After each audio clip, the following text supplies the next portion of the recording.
තස්ස භගවතු අරහතෝ සම්මා සම්බුද්දස්ස නමෝ තස්ස භගවතු අරහතෝ සම්මා සම්බුද්දස්ස නමෝ තස්ස භගවතු අරහතෝ සම්මා සම්බුද්දස්ස ඉමේච සුබත්ත සම්මා විහෙරියං අසඤ්ඤෝ ලෝකේ අරහතේ අස්සති.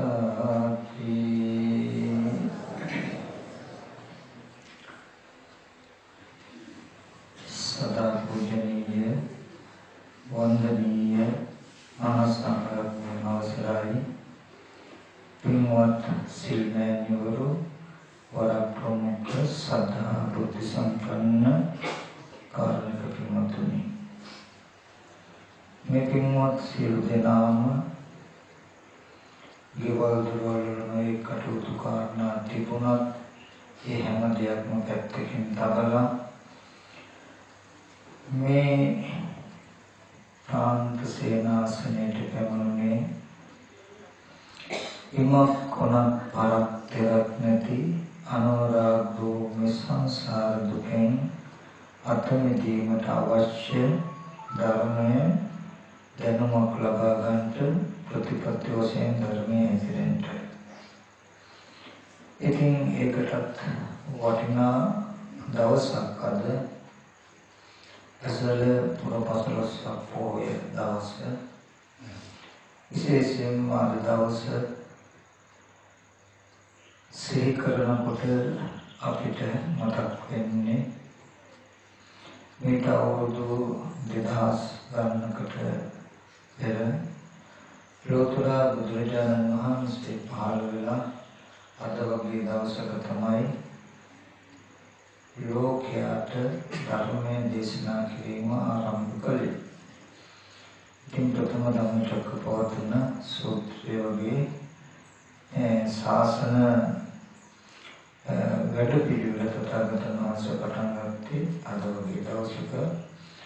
ඉතින් ඒ ධර්මයේ සමරමින් ඒ වගේම වටිනා ධමයක් අද මම ඔයගලන්ට කියලා දෙනවා. බුදුරජාණන් වහන්සේ අවුරුදු 2000 ගානකට පස්සේ නැවත ජීවමාන වෙන දර්ශනයක් මම ඔයගලන්ට කියලා දෙනවා. හැබැයි මේ ධර්මය ටිකක් ගොඩාක් ගැඹුරුයි. නමුත් ඕනම මොනක් කියන කෙනෙක් හොඳින් අහුවොත් ඔයගලන්ට තේරෙයි. මට මතකයි මේට පෙරදී වසරකට ඔයිට අඩු කාලයක් වෙන්න පුළුවන් එක්තරා දේශනාවකදී මම මතක් කළා මම සෝවාන් වෙලා නැහැ කියලා. නමුත් අද කියන මේ ධම්ම පරියාය ඔයගොල්ලෝ අහුවොත් ඔයගොල්ලන්ට තේරෙයි ඇත්තට මේ වගේ ධර්මයක අර්ථයක් නැතුව එදා සෝවාන් වුණා කියලා කිව්වනම් තමයි බොරු එන්නේ කියලා. ඒ තරම් වටිනා ධම්ම පරියායක් කියලා දෙන්න මම හදන්නේ. ඒකම අපිට තේරෙනවා මේ වගේ ධර්මයක අර්ථයක් මතුවෙනකොට ඕගොල්ලන්ට තේනේ ත්‍රිපිටක ධර්මයේ පෙර දහමේ කිසිදු දෝෂයක් නැහැ. පෙර දහම වෙනස් කරන්න අවශ්‍ය නැහැ.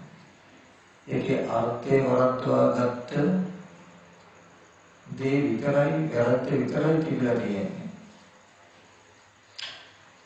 අදටත් බුදුරජාණන් වහන්සේ දේශනා කළ ධර්ම විනය ජීවමාන බුදුරජාණන් වහන්සේ වැඩ ඉන්නකොට කරන සේවය ඒ විදිහටම කරන බව අපිට තේරෙයි. ඒ වගේම මම මේ ටික පැහැදිලි කරන්නම් ඔයගලන්ට තේරෙයි මේ රටේවත් තියා මේ ලෝකෙවත් එහෙම බැලුවොත් අද දවසේදී නිවන් මාර්ග තියෙනවද කියලා ප්‍රශ්නයකුත් තියෙනවා. ඉතින් මම මුලින්ම මතක් කළේ බුදුරජාණන් වහන්සේ දේශනා කළ සුගත වික්ෂුවට ඉමේක සුගත සම්මා විහෙයම් අසඤ්ඤෝ ලෝකේ අරහතියස සුගත මේ ලෝකේ යම් කිසි කෙනෙක් මනාකොට පිළිවෙත් කරනවා නම් කිසි කලකට රහතුන්ගේ හිස් වෙන්නේ නැහැ කියලා. එහෙනම් ලෝකේ රහතන් වහන්සේලාගෙන් හිස් වෙන්නේ අධිකම ලාභයෙන් තොර වෙන්නේ ඒ කාලවකවාන වලට රහතන් වහන්සේලා පහළ නොවන නිසා නෙමෙයි. මනාකොට පිළිවෙත් නොපුරන කම නිසා. මනාකොට පිළිවෙත් පුරනවා කියන ධර්මතාවය ගත්තාම අපි සමහර විටයි අපි මෙච්චර හොඳට සීල රකින්නවනේ. ඉතින් ඒක තාත්තේ නැහැ කියලා. නමුත් සීලය විතරක් නෙමෙයි මනාකොට පිළිවෙත් පුරනවා කියන පිළිවෙතකටයි තියෙන්නේ.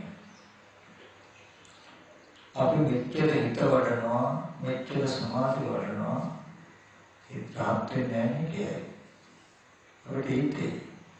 නමුත් හිත වඩන එක විතරක් නෙමෙයි මනාකොට පිළිවෙත් පුරනවා කියලා කියන්නේ. ඇත්තටම බුදුරජාණන් වහන්සේ දේශනා කළ ධර්මයේ සියලු මාර්ගය කෙටි වෙලා තියෙන්නේ ආර්යසංග මාර්ගය තුල. ඒකෙන්ද සම්මා දිට්ඨිය පළවෙනියෙන් ගමන් කරන සම්මා දිට්ඨිය පොළේජවන් සම්මා දිට්ඨිය පෙරටුව යනවා. සම්මා දිට්ඨියට අනුව ඊතුරු අංග හතම ඊට අනුව උපදිනවා. සම්මා දිට්ඨිය ඇති කෙනා නුවණින් මෙනෙහි කරනවා නම් ඒ මෙනෙහි කිරීම සම්මා සංකප්පය වෙනවා. ඒ වගේම වාචා කම්මන්ත ආජීව කියන ධර්මතා තුන සමාධියෙන් යුක්ත සීලය වෙනවා. වායාම සති සමාධි සමාධියෙන් යුක්ත සම්තේ වෙනවා. සීලය වාචා කම්මන්ත ආජීව කියන්නේ සීලය. සමාධි සම්මා සංකප්ප දෙක කියන්නේ විදර්ශනාව. වායාම සති සමාධි කියන්නේ සම්තේ. ආර්ය අෂ්ටාංග මාර්ගයේ තියෙන සීලයේ පිළිවෙල සමථ විදර්ශනා වඩන වැඩ පිළිවෙල.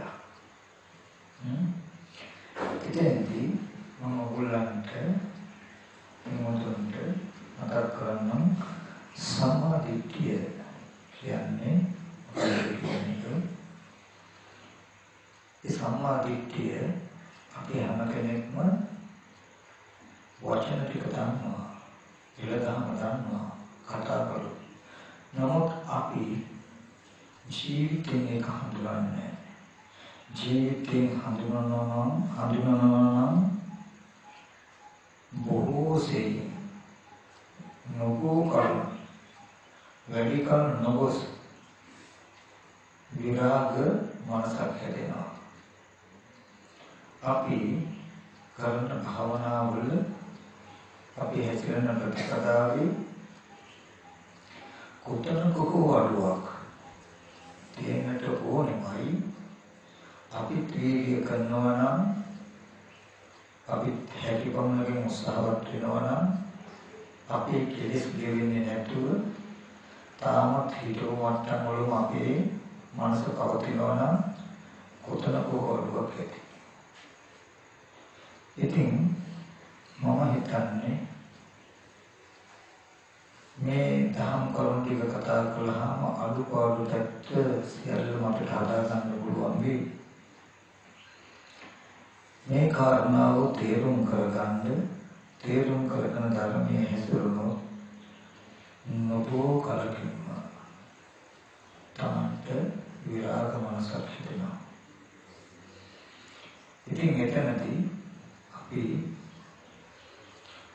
සම්මා දිට්ඨිය පෙරදහමට අනුවම මෙනෙහි කරලා ඒකේ අර්ථය අපේ ජීවිතෙන් බලන්න. බුදුරජාණන් වහන්සේ කියන්නේ ජාති දුක්ඛ, ජරා දුක්ඛ, ව්‍යාධි දුක්ඛ, මරණ දුක්ඛං අපේ සංපයෝගෝ දුක්ඛෝ පේ විපයෝගෝ දුක්ඛෝ යම් පිච්ඡනව විතාප දුක්ඛ සංකිට්ඨේන පංචපාදකාන්ත දුක්ඛ. හොඳට මතක තබා ගන්න. ඔබට ඉපදීමේ දුක ලැබෙනවා නම් ඔබට ලැබෙන්නේ පංච උපාදානස්කන්ධයකින්මයි. මහලු වීමේ දුක ඔබට ලැබෙනවා නම් විඳින්න වෙනවා නම් උරුම වෙනවා නම් ලැබෙන්නේ විඳින්න වෙන්නේ උරුම වෙන්නේ පංච උපාදානස්කන්ධයකින්මයි. ලෙඩවීමේ දුක ඔබ කරා පැමිණෙන පංච උපාදානස්කන්ධයකින්මයි. මරණීය දුක ඔබට ලැබෙන්නේ පංච උපාදානස්කන්ධයකින්මයි. අප්‍රියං හා එක්වීමේ දුක තියෙන්නේ පංච උපාදානස්කන්ධයකයි. ප්‍රියංගෙන් වෙන්වීමේ දුක තියෙන්නේ පංච උපාදානස්කන්ධයකයි. කෙටියෙන් කිව්වොත් මේ පංච උපාදානස්කන්ධයක් කියන්නේ ඔබට මේ සියලු දුක් ලබා දෙන්න පුළුවන් ධර්මයක්. එතකොට පංච උපාදානස්කන්ධයක් පරිහරණය කරනවා කියලා කියන්නේ පංච උපාදානස්කන්ධ ලෝකයේ තුල ජීවත් වෙනවා කියලා කියන්නේ ඔන්නෝයි දුක් වලින් ඕනම එකක් ඔබට එන්න පුළුවන් තැනකයි ඔබ ඉන්නේ. දැන් අපි බලමු මේ පංච උපාදානස්කන්ධ ලෝකය මොකක්ද? පංච උපාදානස්කන්ධ ලෝකයේ හැදෙන්නේ කොහොමද කියලා.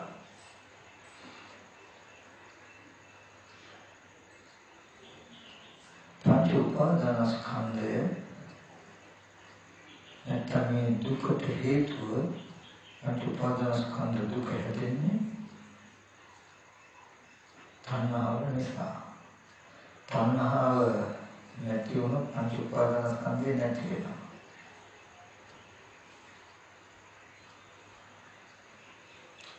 එහෙනම් දැන් අපි ඔය පෙරදහම ඔය ඉතරවලි පෙර ඔක අපේ ජීවිතෙන් බලමු. තුන්තුන් අපි යම් කිසි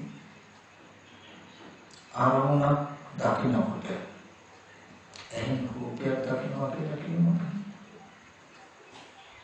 දකින්න අවස්ථාවේදී ඇහැයි ඇස් ඉදිරි පිටට පෙනෙන රූපයයි ඒ දෙන්න නිසා උපදින චක්කු විඥාන හිතයි ඒ ස්පර්ශය නිසා තුන්දෙනාගේ එකතු වීම චක්කු සංපස්සේ ස්පර්ශ නිසා හිතක වේදනා සංඥා යෙදෙනවා. ඒ කියන්නේ ඔබට යමක් පෙනෙන බව නිර්මාණය වෙලා. යමක් ඇහැට පෙනෙන තැනදී පෙනෙනවා කියන ධර්මතාවය නිර්මාණය වෙලා තියෙන්නේ ආහාර ප්‍රත්‍යයෙන්.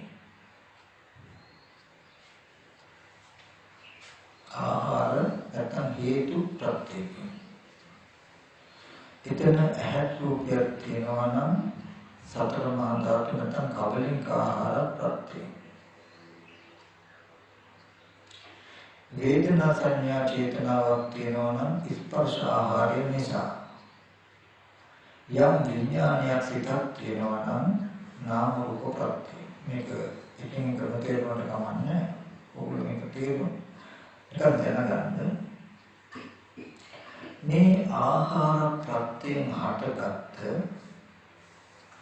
හේතු නිසා හටගත්ත ප්‍රත්‍ය නිසා හටගත්ත ධර්මයන්ගේ ස්වභාවය තමයි හේතු නැති වෙනකොටම නැති වෙන බව. හේතුන්ගෙන් හටගත්ත ප්‍රත්‍යයෙන් හටගත්ත ආහාරයෙන් හටගත්ත ඒ ටික ආහාරය නිරුද්ධ වෙනකොටම නිරුද්ධ වෙනවා. හේතු ටික නැති වෙනකොටම නැති වෙනවා. නමුත් අපි දන්නේ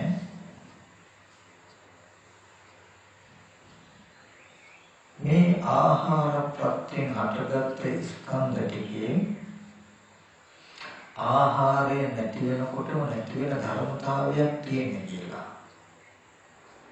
අපි ඒ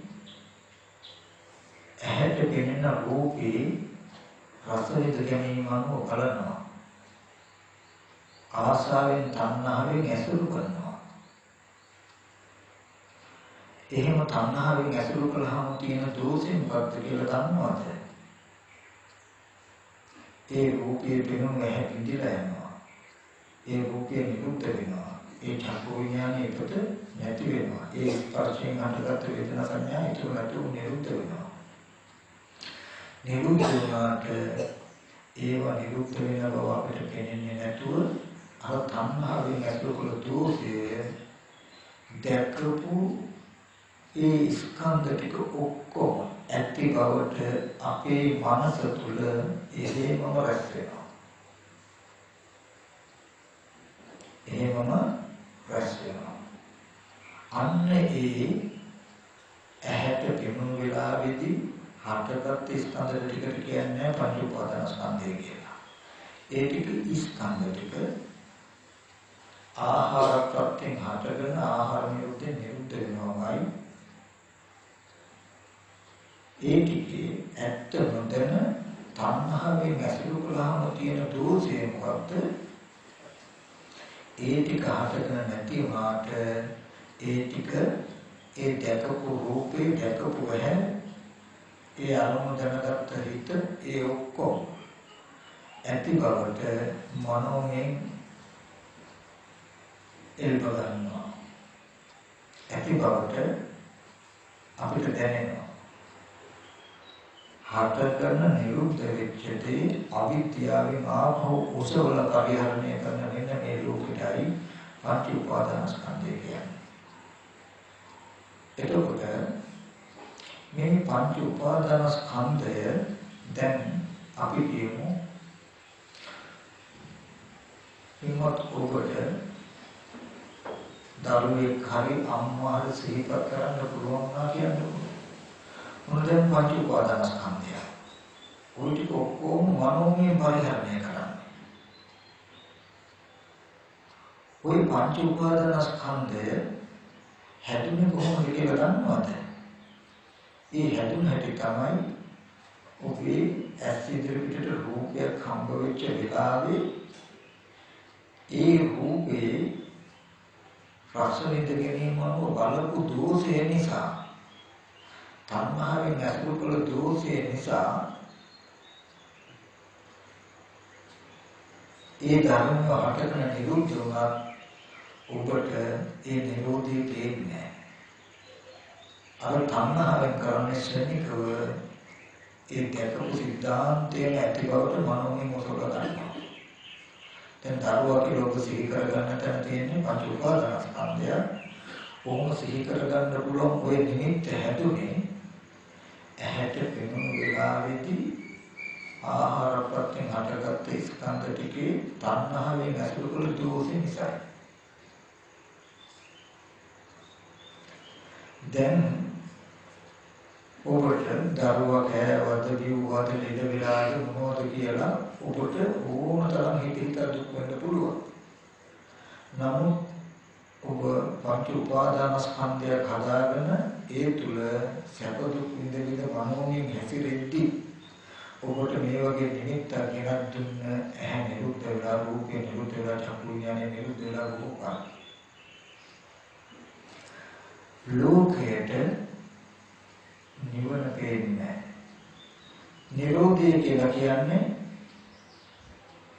නිරෝධය කියලා කියන්නේ තියෙන දෙයක්. සාක්ෂාත් කරන්න පුළුවන් දෙයක්. සාක්ෂාත් කරන්න වෙන්නේ තියෙන දෙයක් නම්. නැති දෙයක් සාක්ෂාත් කරන්න බැහැ. අපිට නොපෙනුනාට අපි නොදැක්කට ලෝකයට හමු නොවුනට ඇහැ නිරුද්ධ වෙනවා, රූපය නිරුද්ධ වෙනවා, චක්කු විඤ්ඤාණ නිරුද්ධ වෙනවා, චක්කු සංපස්සේ මොකද ධර්ම නිරුද්ධ වෙනවා කියලා නිරෝධ ධාතුවක් තියෙනවා. ඒ නිරෝධය අපිට සාක්ෂාත් වෙලා නැති හින්දා අපිට භවයෙන් මේ නිවන වැහිලා තියෙන්නේ. භවය කියන්නේ දැකපු හැම රූපයක්ම තියෙනවා කියලායි අපිට පේන්නේ. අපිට ඇති බවට තේරෙද්දි මේ ඇති බවට තේරෙන පංච උපාදානස්කන්ධය හදාගන්න හේතු වෙච්ච ස්කන්ධ ටික ඉපද නිරුද්ධ වෙලා කියන නිරෝධය පේන්නේ. ඔගොල්ලෝ දන්නවා නිවන තිබුණොත් භවය නැහැ. භවය තිබුණොත් නිවන නැහැ. දැන් දරුවා කියලා ඔයගොල්ලන්ට සිහිපත් වෙනකොට ඔයගොල්ලෝ භවය තුල ඉන්නේ. ඔයගොල්ලෝ හිතන්නේ ඔයගොල්ලන්ට පේන්නේ මම මනෝමයෙන් අවිද්‍යාව තණ්හා කියන කෙලෙස් දෙකෙන් මනෝමයෙන් දැකපු සිද්ධාන්තය සිහි කරගෙන නේද මේ ඉන්නේ. මේක මනෝමය සිද්ධියක් නේද කියලා ඔයගොල්ලන්ට පේන්නේ. පංච උපාදානස්කන්ධය පේන්නේ. ඔයගොල්ලන්ට භවයේ තියෙන දැකපු දේ මේ සිහි කරගෙන ඉන්නේ කියලා හිතලා තියෙන්නේ. දැකපු දේ දැන් නිරුද්ධ වෙලා නේද කියලා නිරෝධය පේන්නේ ඔයගොල්ලන්ට. භවය නිසා නිරෝධය පේන්නේ. නිරෝධය සාක්ෂාත් කරනවා කියලා කියන්නේ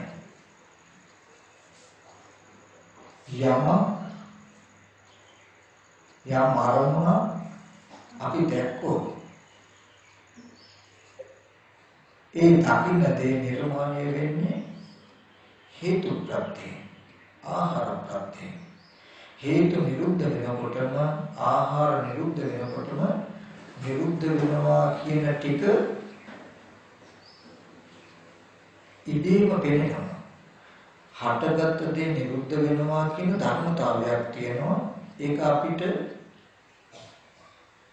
ගන්න ඕන එකක් හෝ හිතල සකස් කරන්න ඕන එකක් හෝ නෙමෙයි. හටගත් හැම දෙයක්ම යම් කිංචි සමුදය ධම්මං සම්බන්තං නිරෝධ ධම්මං. හටගන්න හැම දෙයක්ම නිරුද්ධ වෙනවා කියන ධර්ම ධාතුවක් තියෙනවා. ස්වභාවයක් තියෙනවා. දැන් අපිට ඒක සාක්ෂාත් වෙලා නැහැ. ඒ නිවන සාක්ෂාත් වෙලා නැහැ. ඒ නිවන පේන්නේ නැහැ අපිට.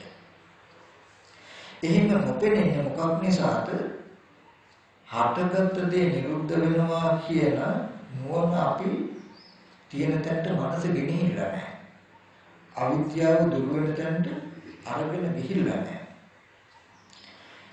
ඒ ආහාරයෙන් හටගත් ස්කන්ධ ටිකේ තණ්හාවෙන් රස විඳ ගැනීම අනුව බලනවා අපි. ඊට නැඹුරු වෙලා පවතිනවා. අපි අහකට යනකොටම සිත අහකට ගන්නකොටම ආහාර ප්‍රත්‍යයෙන් හටගත් ස්කන්ධ ටික ඉතුරු නැතුව නිරුද්ධ වෙනවා. නිරෝධය හසු නොවි අර තණ්හාවෙන් වාසය කළ දෝෂය දැකපු දේ එහෙමම ඇති බවට පංච උපාදානස්කන්ධ ලෝකය හැදෙනවා. මේ පංච උපාදානස්කන්ධ ලෝකය කියන්නේ මනෝමය පරිහරණය කරන එක. තණ්හාවේ දෝෂය නිසා හටගත් එක. අවිද්‍යාව තණ්හා කියන කෙලෙස් දෙක නිසා තමන් නැවත උසවලගත් එක. උපාදාන කියලා කියන්නේ ළඟින් ගැනීම. තමන් තුලින් ගැනීම. ආදාන කියන්නේ ගැනීම. දෙවොමුට ගැනීම. ඇත්තටම නියම අදහස. දැඩිව ගන්නවා කියන එකෙන් අපි කතා කළාට හටගෙන නිරුද්ධ වෙනදී ඒ ටික නිරුද්ධවමයි. අවිද්‍යාව ප්‍රත්‍යයෙන් තණ්හා ප්‍රත්‍යයෙන් නැවත සිහි කර ගන්නවා. සිහි කර ගන්නකොට සිහි වෙනවා. සිහි කර ගන්නව නෙමෙයි. තණ්හාවෙන් හිතියම තියෙන දෝෂය තමයි මොකද්ද? දැකපු දේ ඇති බවට සිහි වෙනවා.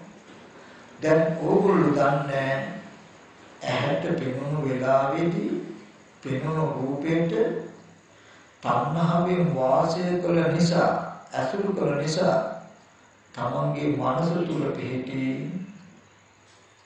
නිමිත්ත නැත්නම් මේ පංච උපාදාන ස්කන්ධ ලෝකයක් නේද මේක මම හදාගත්ත එකක් නේද කියලා දන්නේ නැහැ දරුවා කියලා සිහි කරනවා. ඕගලන්ට තියෙන්නේම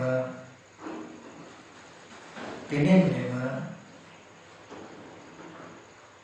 ඇහෙන් දැකපු කෙනාමයි සිහි කරන්නේ. වගේ සිහි කරන කෙනා ඉන්නවම වගේ පේන්නේ. ඒ කියන්නේ ඕගොල්ලන්ට තියෙන භවය. ලෝකෙට නිවන පේන්නේ නැහැ. ඔහොම සිහි කරද්දි කෙනා තමන්ව දරුවා කියලා සිහි කරද්දි එහෙම සිහි කරගන්න හේතු වෙච්ච උදව් වෙච්ච ඇහැ රූප චක්කු විඥානේ නිරුද්ධ වෙනවා කියන ධර්මතාවයක් තියෙනවා. නිරෝධ ධාතුවක් තියෙනවා. ඒ නිරෝධයේ ලෝකෙට පේන්නේ. සිහි කරන බලන හැම දෙයක්ම ඇත්ති බවටම තමන්ට හම්බ වෙලා තියෙනවා. ඔකට කියනවා දකින අහන හැම දෙයක්ම රැස් වෙච්ච එකතු වෙච්ච එකට කියනවා පංච උපාදාන ස්කන්ධ ලෝකය කියලා. දැන් එකමට කියන්නකො තමන්ගේ මැරිච්ච අම්මා තාත්තා අයියා කවුරු හරි උඹ සීකර ගන්න පුළුවන්. ආහාර ප්‍රත්‍යයෙන් හටගත් ස්කන්ධ ටික නිරුද්ධ වෙලා ඒ ටිකේ රස විඳ ගැනීමම බලපු දෝෂය නිසා එහෙම කෙනෙක් හිටියා ඉන්නවා කියන හැඟීමක් ඇති වෙනවා. ඒත් ඔබට වෙන්නේ මම මනෝමය මේ පංච උපාදාන ස්කන්ධයක් දැන් සිහි කරගෙන නේද ඉන්නේ කියලා දන්නේ. පංච උපාදාන ස්කන්ධයක් සිහි කරගෙන ඉන්නේ කියලා දන්නේ නැති වුණාම ඔබට පේන්නේ හිතපුවම සිහි කර ගන්නවා. දැන් ඔබේ මනස තුල තියෙන නිමිත්ත පංච උපාදාන ස්කන්ධයක ගන්නේ අපේ අම්මා මැරිලා නේද? අම්මා හිටියනම් මෙහෙම කන්න දුන්නා කොණ්ඩ දුන්නා නේද? අනේ මගේ දරුවා දැන් මැරිලා නේද කියලා ඔබ ජනමන දුක් විඳින්න පුළුවන් පංච උපාදාන ස්කන්ධය. හැබැයි ওই පංච උපාදාන ස්කන්ධය හැදුනේ ආහාර ප්‍රත්‍යයෙන් හටගත් ස්කන්ධ ටිකේ ඔබ තණ්හාවෙන් ඇසුරු කළ දෝෂෙටයි. බැරි වෙලා නේ පුළුවන් උත්තරිත පංච ආහාර ප්‍රත්‍යයෙන් හටගත් ස්කන්ධ ටිකේ තණ්හාවේ වාසය නොකරන්න.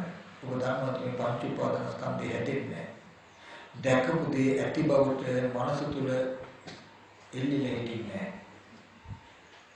අනේ මගේ දරුවා නේද අම්මා නේද ගෙදර නේද කියලා සිහි කර කර හිතේ යන්න නිමිති හිටින්නේ. සිහි කෙරුවා සිහි කරනදී සිහි කරන මනස පේනවා මිසක භවය නැවෙන්නේ නැහැ. ඔබට තියෙන දෙයක් සිහි කරනවා කියන හැඟීමක් එන්නේ නැහැ. හටගත්ත හැම දෙයක්ම සිහි කරද්දී ඔබට පේන්නේ මොම් මෙහෙම සිහි කරද්දී හටගත්ත දේ නිරුද්ධ වෙලා නේද කියන එක තේරෙයි. මේ පංච උපාදාන ස්කන්ධය කියලා කියන්නේ හැම වෙලාවෙම ඇහැට පෙනෙන රූපෙට රස විඳ ගැනීම අනුව තණ්හාවෙන් බලපු වාසිය නිසා නැවත රැස් වෙච්ච ස්කන්ධ ටික.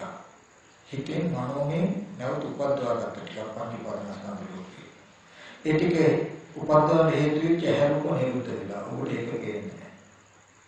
කන ශබ්දයක් ඇහෙනකොට ඒ ශබ්දේ ආහාර ප්‍රත්‍යයෙන් තියෙන හේතු ප්‍රත්‍යය. ඒ ටිකේ රස විඳ ගැනීම මම බලනකොට ඔබට මෙහෙම ශබ්දයක් තියෙනවා කියලා සිහි කරන්න පුළුවන් නිමිත්තක් ඇති. ඒ කනේ ශබ්දය ඉතුරු නැති වෙනවා. ඒ නිරෝධය ඔබට වෙන්නේ නැහැ. නාසයට ගන්ධයක් දැනුණාම ඒ ගන්ධය නාසයේ හේතු ප්‍රත්‍යයෙන් තියෙන්නේ. හේතු නිරුද්ධ වෙනකොට නිරුද්ධ වෙනවා කියන ධර්මතාවයක් tie ඔගොල්ලෝ දැක්කත් නැතත් වෙනවා. ඒක වෙන දෙයක්. ඒ නිරෝධය අපිට සාක්ෂාත් වෙලා නැහැ. ඒ හින්දා ඒ නාසයයි ගන්ධයයි දෙක නිරුද්ධ වෙනවත් එක්කම අවිද්‍යාව තණ්හාවේ දෝෂය නිසා ඇති බවට අපේ මනස තුල රැස් වෙනවා. දිවට රසයක් ගැටෙනකොට දිවයි රසයි හේතු ප්‍රත්‍යය ආහාර ප්‍රත්‍යය තියෙන ස්කන්ධ ටික. ඒ ටිකේ තණ්හාවේ වාසය කළාම ඒ දිව එහෙම රසක් තියෙනවා කියලා. ජීවහා රූපේ රස රූපය අපි මනෝමය සිහි කරගන්නවා. අන්තිමට ඔබ දුක් විඳින මේ ලෝකය පංච උපාදාන ස්කන්ධයක ආයතන 12ක ධාතු 18කින් හැදිලා තියෙනවා.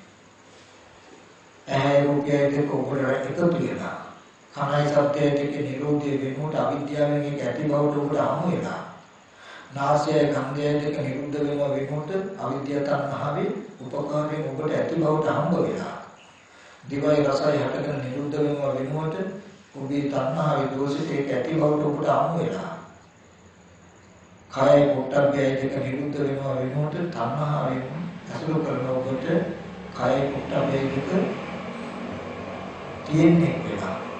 දැන් ගත්තම මනසයි ධර්මාරම්මණය දෙක හටගෙන නිරුද්ධ වුණාට තණ්හාවෙන් වාසය කරන නිසා ඔබට ඇති බවට ගිහිල්ලා අද ඔබට සිහි කරන්න ඕනතරම් රූපති ආපසද්දති ඔබට අතීත ධර්මය නිරුද්ධ වෙලාද නෑ. ලෝකෙට තුන් කාලයක් තියෙනවා. ලෝකෙට අතීතය නිරුද්ධ වෙලා නෑ තියෙනවා. අනාගතය ඉපදලා නෑ ලෝකෙට තියෙනවා. වර්තමානයේ හටගෙන නැති වෙනවා කියන එක පේන්නේ තියෙනවා. ලෝකය කියන්නේ අතීතයෙන් දේශී කියලා දුක් විඳින්න තියෙන දෙයකින් දුක් විඳින්න පුළුවන්. නෝපන දෙයකින් දුක් විඳින්න පුළුවන් තැනක මනස තියෙන කෙනෙක්. මේ ඔක්කොම තියෙන්නේ කොතනද මොකේද? පංච උපාදාන ස්කන්ධ ලෝකේ. මේ පංච උපාදාන ස්කන්ධ ලෝකය ඔබේ තණ්හාව නැමැති වරදින් ඔබ තුල ගොඩනැගිච්ච ලෝකයක්. බාහිර හටගෙන නැති වෙන ස්කන්ධ ටිකේ තියෙන දෝෂයක් නෙමෙයි. හටගෙන නිරුද්ධ වෙන ස්කන්ධ ටිකට තණ්හාවෙන් වාසය කළ දෝෂෙටයි නැති නොවන ආයතන ටිකක් ඔබට ඇවිල්ලා තියෙනවා. මම කියන්නේ තේරුම් ගන්න උත්සාහවත් වෙන්න. පංච උපාදාන කන්ද දුක්ඛ. ඔබට යම්තා ජාති ජරා මරණ දුක් එන්නේ තණ්හාවෙන් ඇති බවට උපදවාගෙන හැම විලාම ළඟ තියාගෙන සිහි කරගන්න පුළුවන් මනෝමය සිද්ධාන්තයකින් ඔබට මේ දුක් ටිකෙන්නේ. මේ පංච උපාදාන ස්කන්ධ දුක පංච උපාදාන ස්කන්ධ ලෝකය ඔබට හැදුනේ ඔබ හදාගත්තේ ආයතන ටිකේ තණ්හාවෙන් හැසිරෙලා යම් විටක යම් දිනක මේ ස්පර්ශ ආයතන හයේ ඔබට තණ්හාව නැති වුණොත් දැකපු අහපු දේවල් ඔක්කොම ඇති බවට තමන්ගේ මනස පුරෝණ ලෝකයක් වවන මේ පංච උපාදාන ස්කන්ධය පවතින්නේ. ජරා මරණ දුකට ශේත්‍රය ඉතුරු වෙන්නේ. ඒක සම්මා දිට්ඨි මොකක්ද? ආහාර ප්‍රත්‍යයෙන් හටගත් ස්කන්ධය ආහාර නිරෝධයෙන් නිරුද්ධ වෙනවා නේද කියලා ඔබ දැක්ක යුතුයි.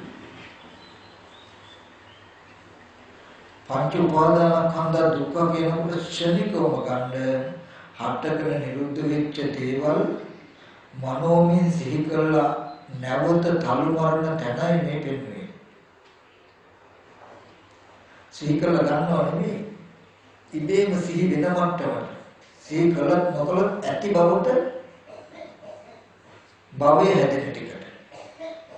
ඒක වෙන්නේ ආයතන ටිකේ ප්‍රමාදීව වාසය කිරීමේ දෝෂයයි.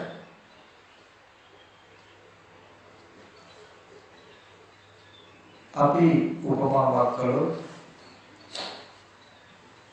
පින්වතුන්ලා කන්නාඩියකට එවුණා. ඕගොල්ලන්ට නුවණ තිබුණත් නැතත් දැක්කත් නැතත් ඒ කන්නාඩියට කැඩපතට වැටුණු ඡායාව අහකට යනකොටම නැති වෙනවා කියලා නිරුද්ධ වෙනවා කියලා ධර්මතාවයක් තියෙනවා. හටගත්ත දේ නැති වෙනවා කියන ඒක අපි කරනවා නෙමෙයි, කවුරුත් කරනවා නෙමෙයි, දෙවියෙක් කරනවා නෙමෙයි. ධර්ම ධාතුවක් තියෙනවා, නිරෝධ ධාතුවක් තියෙනවා, නිරෝධයක් තියෙනවා, සැබෑම දෙයක්. හටගත්ත දේ නැති වෙනවා. අපි කන්නාඩියට එමුණොත් අහකට යනකොට අපි ඒක නැති වෙනවා කියලා දැනගත්ත වෙන්න පුළුවන් නැති වෙන්න පුළුවන් නමුත් ඒ ඡායාව ඉතුරු නැතුව නැති වෙනවා කියන ධර්ම ධාතුවක් තියෙනවා. එතකොට දැන් මේ නිරෝධය කෙලෙස් මට්ටම් අඩු වෙන්න නිරෝධය තියෙනවා. කෙලෙස් මට්ටම වැඩි වෙන්න නිරෝධය හසු වෙන්නේ නැහැ.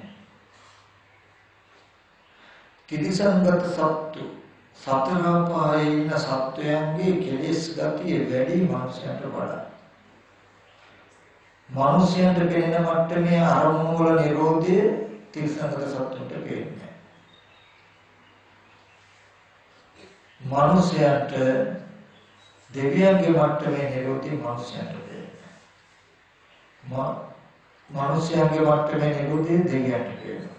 අපි එහෙම ගත්තොත් තිරිසංගත සතේ කුරුල්ලෙක් හරි සුනකයෙක් වගේ සතෙක් හරි ගත්තොත් කන්නාඩියට එයා එවුනොත් හොඳට බලන්න එයා දන්නේ නැත්තම් මම මේ එගුණ හින්දම ආහාර ප්‍රත්‍ය එගුණ හින්දම කන්නාඩියට මේ ඡායාව වැටෙනවා කියලා දන්නේ නැත්තම් එයාට තේරෙන්නේ තිබුණු දෙයක් හම්බ වෙනවා වගේ. ඊගොල්ලෝ මෙතන කෙලෙස් වලින් කරන හොඳ වැඩක් තියෙනවා. තිබුණු දෙයක් හම්බ වෙනවා කියනකොටම තමන්ගෙන් වෙන වෙනවා. දෙවෙනි දෙයක් නිර්මාණය වෙනවා. ඒ තමන්ගේ උපකාරයෙන් තොරව තමන්ගේ පැවැත්මකින් තොරව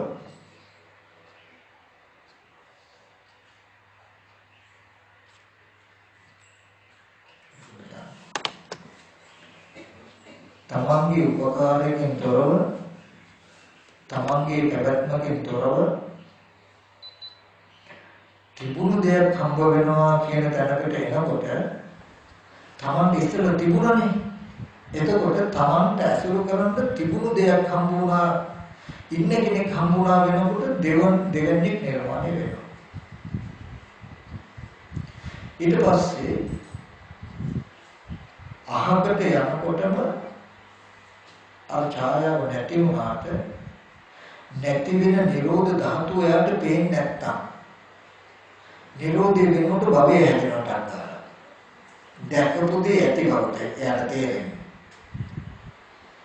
යනකොටට තිරසංගත සතෙක් වුණා.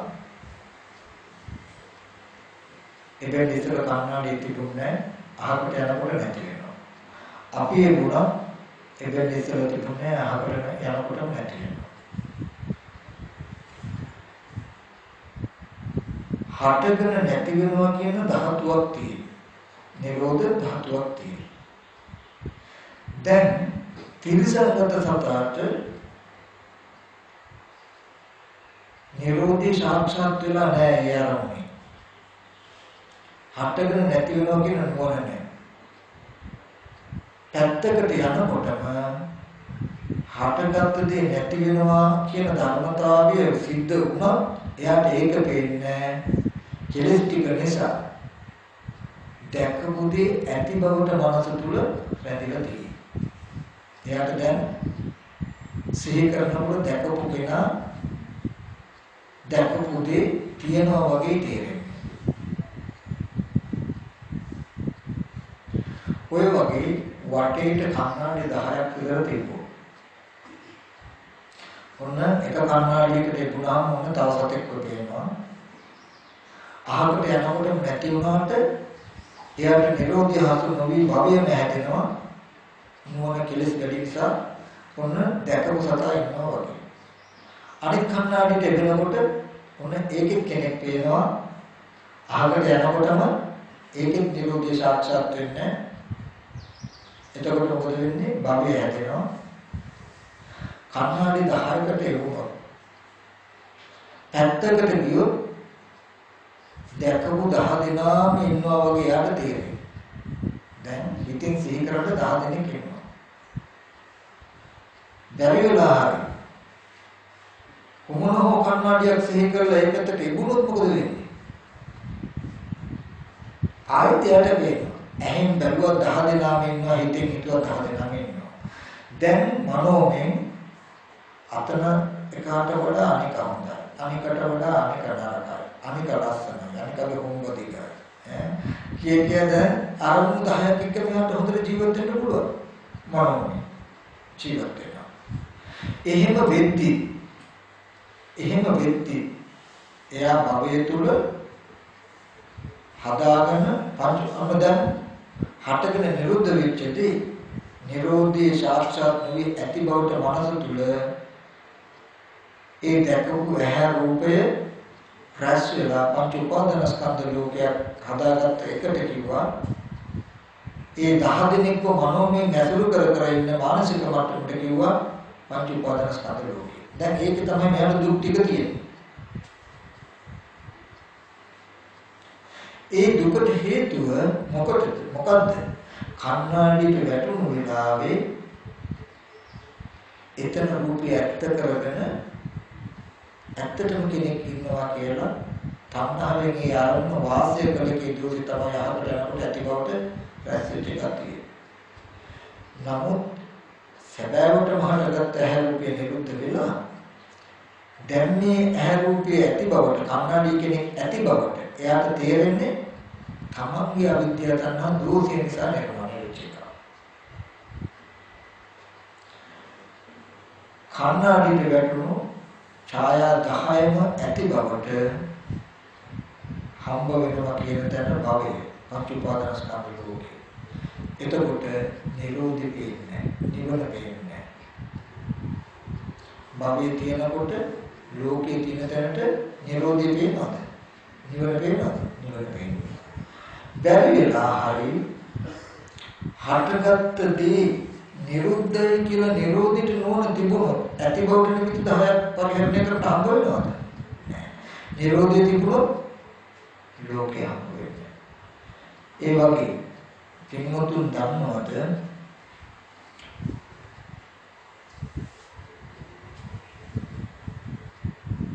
ඔබ ඇහෙන් සතර මහා ධාතු දිහා බලනකොට වර්ණසටහනක් හදලා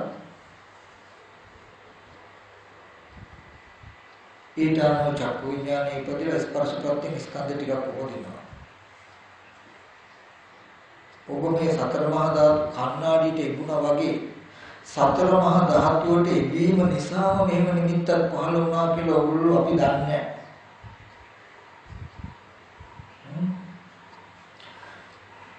අපි අහකට යනකොට මෙතුණු නැතුවම කණ්ණාඩි ඡායාව නැති වෙනවා වගේ මේ පෙළෙන સિદ્ધාන්තය ඇහැ රූප චක්කු විඥාන මේ ඔක්කොම නිරුද්ධ වෙනවා. උන්න ඒ ටිකේ නිරෝධය අපිට හසු වෙන්නේ නැති වුනහම ඒ කෙනා ඉන්නවා වගේ. ඒ දැකපු කෙනා ඉන්නවා වගේ. නිමිත්ත ඇති බවට අනුව. ඊට පස්සේ ඊගාව තැන්ට යොමු කරනකොට හතර මහා ධාතුට යොමු කරනකොට උන් එතන නිමිත්තක් ඇවිල්ලා තියෙනවා. දැන් ඉස්සෙල්ලා ඇහැ රූප චක්කු විඥාන ඒ රූප ඒ ස්පර්ශ උපන්න වේදනාව ඒ රූප සංඥා සම්පූර්ණ නිරුද්ධයි. දැන් වෙන සංඥාවක්. දැන් මේ ස්පර්ශයෙන් හට ගන්න ටික ඒ ස්පර්ශ නැති වෙනකොට මේ ටික නිරුද්ධ වෙනවා. ඒක පේන්නේ. ඔය වගේ 10 පොලක් අපි බැලුවොත් පැත්තකට යනකොට තමන් බලපු 10 දෙනාම වටපිටාවේ ඉන්නවා වගේ අපිට තේරෙනවා. මේ 10 දෙනාම ඉන්නවා වගේ තේරෙන තැනට තමයි පංච උපාදාන ස්කන්ධය කියලා කියන්නේ. පංච උපාදාන ස්කන්ධ ලෝකය කියන්නේ. ඔය පංච උපාදාන ස්කන්ධ ලෝකය හැදුනේ අරමුණක් ගානේ ඉක්ුද්ධ නිරුද්ධ වෙන තැනක නිරෝධී සාක්ෂාත් නොවුන කම නිසා තණ්හාවෙන් ඒ අරමුණ අසුරු කළේ දෝෂෙට. අපි එහෙම 10 දෙනෙක් ඉන්නවා කියලා හිතද්දි තේරෙද්දි ඉන්නවද නැද්ද කියලා බලන්න හරි අර රූප වලින් ආපහු ඇහැ සතර මහා ධාතු තියෙන පැත්තකට යමු කළොත් කන්නඩි ලැබුණාම ආයෙත් හැදෙනවා. ආයෙ 10 දිනා මෙහෙම බලන්න පුළුවන්. ඔබ පැත්තකට ගිහිල්ලා හිතින් හිතුවත් ඔබට 10 දිනා මේදී ඇහෙන් බැලුවත් 10 දිනා මේදී. ඔබට හිතින් හිතුවත් ඇහෙන් බැලුවත් 10 දිනක් ඉන්නවා කියලා අසුරු කරන්න පුළුවන් හම්බ වෙන තැනට කියනවා පංච උපාදාන ස්කන්ධ ලෝකේ. ඕක හැදුනේ පෙර කර්මයකින් නෙවෙයි. දැන් වර්තමාන ඔබේ තණ්හාව නිසා අවිද්‍යාව තණ්හාව කියන දෝෂෙට නිරෝධේ සාක්ෂාත් නොකළ දෝෂෙට ඔබ නිවන දැක්කේ නැහැ. මොකද්ද නිවන කිව්වේ? ඇහැ නිරුද්ධ වෙනවා, රූපේ නිරුද්ධ වෙනවා, චක්කු විඥානේ චක්කු සංපස්සේ නිරුද්ධ වෙනවා. කන ශබ්දේ සෝත විඥානේ නිරුද්ධ වෙනවා, නාසය ගන්ධේ ගහන විඥානේ මේ ස්කන්ධ ටික ආයතන 12 ධාතු 18 හටගෙන නිරුද්ධ වෙද්දී ඒ ටිකට තණ්හාව නිසා නැවත ඇති බවට සෝවාගත ලෝකේ හදාගත්තා. දැන් අර 10 පොළේම අපි දැනගත්තත් නැතත් නිරුද්ධ වෙනවා. කුරුල්ලා දැනගත්තත් නැතත් ඒ අරමුණ නිරුද්ධ වෙනවා වගේ. අපි ඇහෙන් දැකපු හැම රූපයක්ම රූපේ කියනු ඇහැ. හැම ශබ්දයක්ම ශබ්දයක්ම කන නිරුද්ධ වෙලා. නමුත් නිරුද්ධ වෙච්ච දේ තණ්හාව නිසා ඇති බවට රැස් වුණාම ආයෝහන සංඛාරා සංස්කාරයේ ස්වභාවය රැස් වෙනවා. දැන් මේ කර්ම සකස් කරගෙන පංච උපාදාන ස්කන්ධය හදාගෙන මේ පංච උපාදාන ස්කන්ධ ලෝකයේ ඇතුලේ ඔබට සිහි කරන්න ඔබට නෑදේ කොච්චරද? දරුවෝ ඉන්නවා, දෙමෝපියෝ ඉන්නවා, සහෝදරයෝ ඉන්නවා, ගෙවල් දොරවල් යාන වාහන ඉඩකඩ මිලමුදල්ති ඔබට ජරා මරණ දුක් විඳින්න පුළුවන් ඕන තරම් හේතු තියෙනවා. ඔය පංච උපාදාන ස්කන්ධය රැස්ුනේ ඔබ නිරෝධී සාක්ෂාත් නොකළ හේතු නිසා. බුදුහාමුදුරුවෝ ලෝකේ පහළ වෙලා අද වගේ දවසක ලෝකෙට දේශනා කළේ දුක්ඛේ ඥාන කියලා හොඳට දැනගන්න මේ පංච උපාදාන ස්කන්ධ දුක්ඛ. මේ වගේ පංච උපාදාන ස්කන්ධයක් හැදුවොත් ඔයගොල්ලෝ දුකෙන් බේරෙන්න බෑම.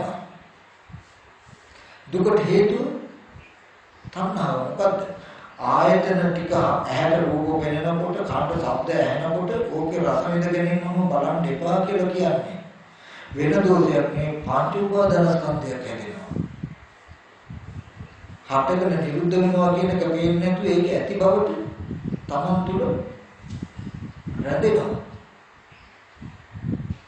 තණ්හාව නැති වෙනවා.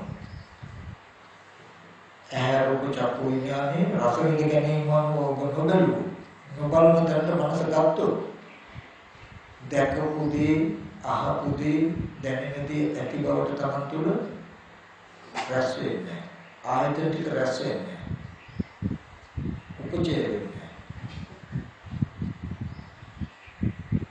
ඒ මොන යම් කිසි සමුදය ධර්ම සම්බන්ත නිරෝධ ධර්ම විරජා පීතවල ධර්ම චක්කමුදපාති. හටගත් හැම දෙයක්ම නිරුද්ධ වෙනවා කියලා දකින්න කෙලෙස් මල නැති කෙලෙස් වැඩක් නැති ධම්ම හැවුවට පහළ වෙනවා. ඒකට කියනවා නිවන කියලා. අද පංච උපාදාන ස්කන්ධ දුක්ඛ කියනකොට මොකද තේරෙන්න ඕනේ? මේ භවයේ මගේම වරදට මගේම තණ්හාවට ආයතන ටිකේ රස විඳ ගැනීම ප්‍රමාදී බලපු දෝෂිත රැස්වෙච්ච ටිකක් නේ. තමන්ට මෙහෙම ඉඳලා තරවසී කරන්න පුළුවන්, ගෙදර සී කරන්න පුළුවන්, රත්තරන් සී කරන්න පුළුවන්, විදී කාර්යක පොල්ගා පොල්වත්තද තේවත්ත සී කරන්න පුළුවන් වෙනකොට දකින්න පංච උපාදාන. හැබැයි ඔය නිමිති ටික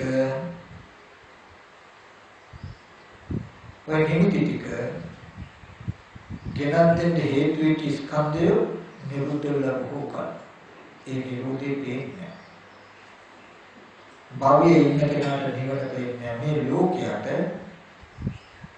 නිවන පේන්නේ මේ ලෝකෙ මිදලා යන්න තියෙන එකම එක දොරටුවක් විතරයි. මොන ඔතන විතරම යන්න තියෙන්නේ.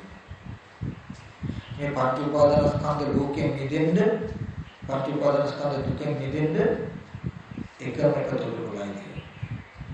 නමුත් දැන් අපිට හිතෙන්නේ එහෙම නැති වෙන්නේ කොහොමද? නම සතර මහා ධාතුව හරි තියෙනවානේ කියලා හිතේ. අපි නිකමට ගත්තොත් ටීවී එකක් බලන්න. ටීවී එකේ අපි චිත්‍රපටයක් බලුවොත් ඒකේ අපිට සාමාන්‍ය එදිනදා ජීවත් වෙන ලෝකේ මවා ගන්න චරිත ටිකක් එක්කනේ අපි ඉන්නේ. ඒ කියන්නේ කතාවක් කියන්නේ. ඔන්න ළමයෙක් ඉන්නවා, ඒ ළමයා දුක් විඳලා බොහෝ අමාරුයි නැතිදටි වෙලා පොහොසතෙක් වෙලා කියලා මොකක් හරි කතාවක්. දැන් බලන්න ඉස්සෙල්ලා දර්ශන රාමුව ඇහැට අපිට රූපයක් පෙනුණා නම් ඒ රූපේ දකින්න හිතක් උපන්නා නම් ඊගාව දර්ශන රාමුව දකින්නකොට ඉස්සෙල්ලා රූපේ තියෙනවද? එන සතර මහා ධාතුවක් තියෙයි කියලා හිතෙනවද? ඒ දැකපු රූපේ ඉතුරු නැතුවම නිරුද්ධ වෙලා නැද්ද? වයර් කැල්ල තුල එහෙම ගතිලා තියෙද? අර ටීවී එකේ වීදුරුව ඇතුලේ වයර් කැල්ල ඇතුලේ ට්‍රාන්සිස්ටර් කන්ඩෙන්සර් ඇතුලේ එහෙම රූපේ රැඳිලා තියෙනවද? දැකපු දේ ඉතුරු නැතුවම නැති වෙලා නැද්ද? ඊගව දර්ශන රාමුව එනකොට අන්තිම තත්පරේ දකින දර්ශන රාමුව එනකොට එකමාරක් බලපු චිත්‍රපටයේ අනිත් දර්ශන එකක් තිබුණාද? නමුත් ඔබ මනෝමය බලලා නැද්ද? ඔක්කොම එකතු කරලා චිත්‍ර කතාවක්. ඔබ දුක් විඳලා නැද්ද? ඔබ දුක් විඳලා තියෙන පංච උපාදානස්කන්ධ ලෝකේ. ඔබ දුක් විඳලා තියෙන්නේ ඒ කතාව තියෙන භවයේ තුල. දුක් විඳින්නේ ඉන්නවා, දුක් විඳින්න කෙනා තියෙනවා. නමුත් ඔබට එතන නිරුද්ධ වුණා නම් කතාවක් හම්බ වෙයිද? කතාව බලන්න හම්බ වෙන්නේ නැහැ. ඒ වගේ ඔගොල්ලෝ හිතන්න එපා. අපි දෙන්න ආරම්භ ඉතුරුට නැතිනවා කිව්වට සතර මහා ධාතුවක් තියෙනවා. හරි අපි ඔබට මේක අදහසක් කරමු. ඔගොල්ලෝ හිමතුන්ට සිහි වුණොත් සිහි වෙන්නේ සැප දුක් විඳින්න ටීවී එක නෙමෙයි ටීවී එක වටින්නේ. ඒකේ රූප වෙනනවා නම් විතරයි නේද? රූප නොපෙනෙනවා නම් ටීවී එක වටිනවද? කණ්ණාඩියේ වටින්නේ කණ්ණාඩියේ රූප වෙනනවා නම් විතරයි නේද? රූප නැති නිකන් කණ්ණාඩියක් තියෙනවද බලන්න? රූප නැති නිකන් ටීවී එක සිහි කරලා යනවද බලන්න?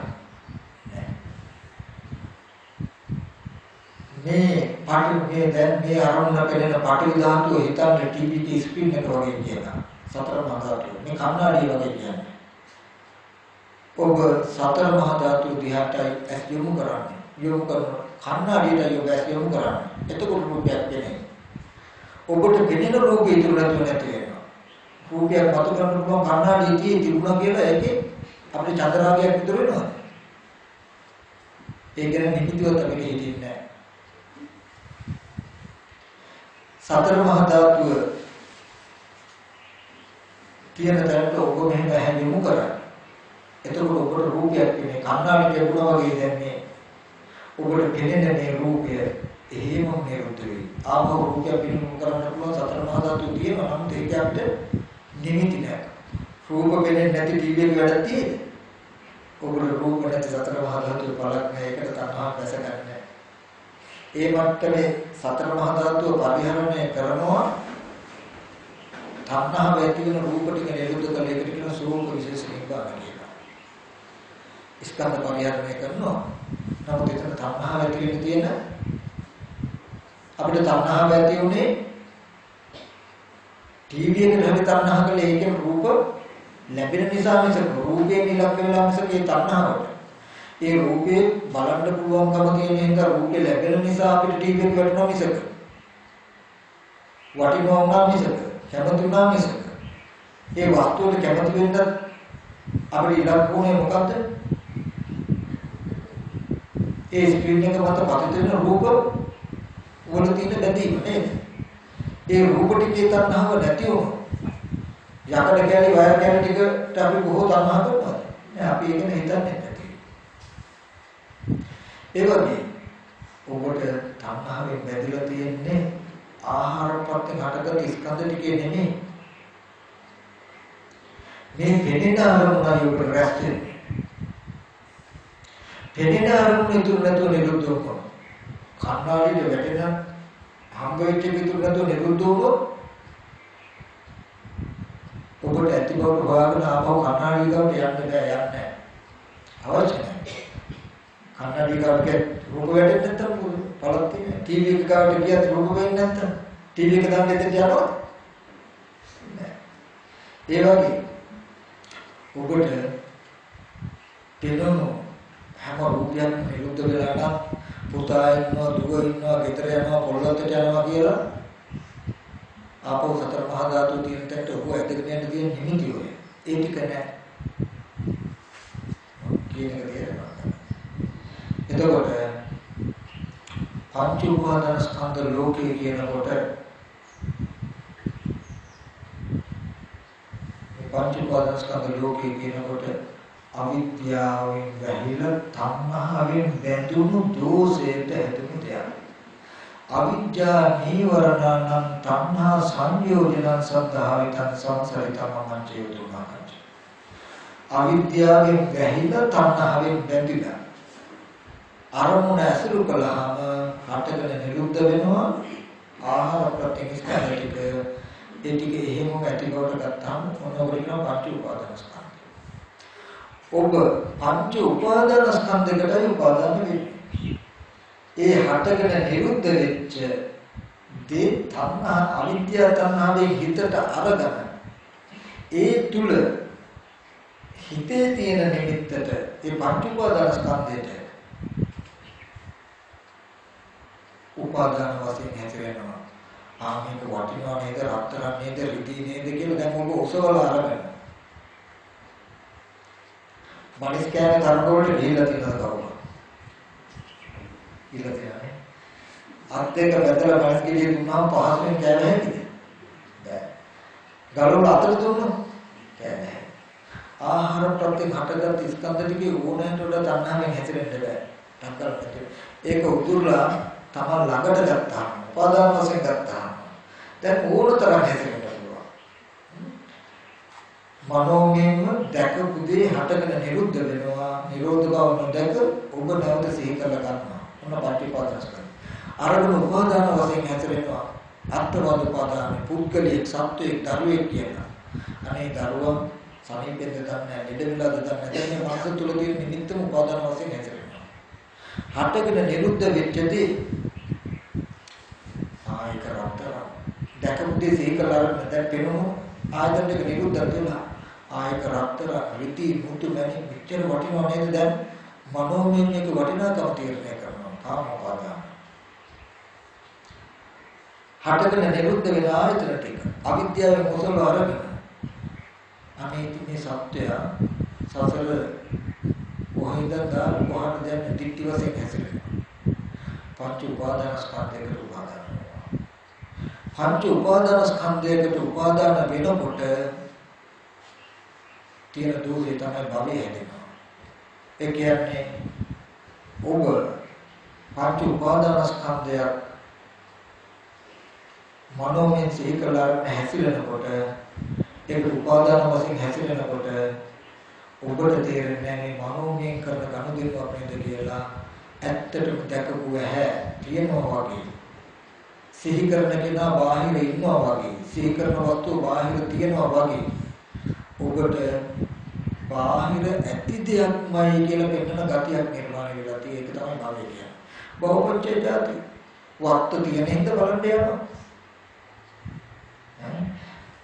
දැකපු කන්නාඩි ඡායාව ඉපද නිරුද්ධත් වෙලා පැත්තකට ගිහිලා සිහි කරනකොට පුළුල්ලා මේ හටගෙන නිරුද්ධ වෙච්ච දේ අවිද්‍යාවෙන් මම ඔසවල අරගෙන නේද කියලා දන්නේ නැත්නම් පංච උපාදාන ස්කන්ධය කියන එක දන්නේ නැහැ. ඒකේ ඒ නිමිති මම දැකපු කෙනාගේ තට්ටු ලස්සනයි හොටේ ලස්සනයි දැන් නිමිති තුල හැසිරෙනවා කියන්නේ පංච උපාදානස්කන්ධේ උපාදාන. එතකොට භවයේ එයාට තේරෙන්නේම දැකපු කෙනා ගැනම හිතන්නේ කියලා කන්නාඩි පැත්තට හිත ගැඹුරුයි. ඒ හින්දාම බලන්න යනවා ආයෙත් කන්නාඩි ඉස්සරහට යනවා. ආයෙත් සතර මහා ධාතුව ආයෙත් හැදෙනවා. ඔය ඕක තමයි චක්‍රය. පංච උපාදානස්කන්ධයේ උපාදාන වශයෙන් හැසිරෙන්නට අනුව භවයේ නැති වෙනවා. භවය කියන්නේ බාහිර ඉන්න කෙනෙක් තියෙන කෙනෙක් සිහි කරන්නේ කියලා බාහිරට නැඹුරු වෙච්ච ගතිය නැති වෙනවා. දැන් ඔබ ගෙදරක මොනවා හරි දෙයක් සිහි කරන්න ඔබේ මනස ඒ සිහි කරන සිද්ධාන්තයේ හසු නොවි බාහිර කෙනෙක් දෙයක් සිහි කරන්නේ කියන පැත්තට හැරලා පවතිනව නේද? අනික තමයි භවය කියන්නේ. ඒ භවය හැදුනේ කොහොමද? මනෝමය සිහි කරගත්ත එකක උපාදාන වශයෙන් හැසිරුණ කම නිසා. පංච උපාදානස්කන්ධයට උපාදාන වෙන්නේ කොහොමද? උපාදාන වශයෙන් හැසිරෙන්නේ පංච උපාදානස්කන්ධයේ උදේට නැති හින්දා.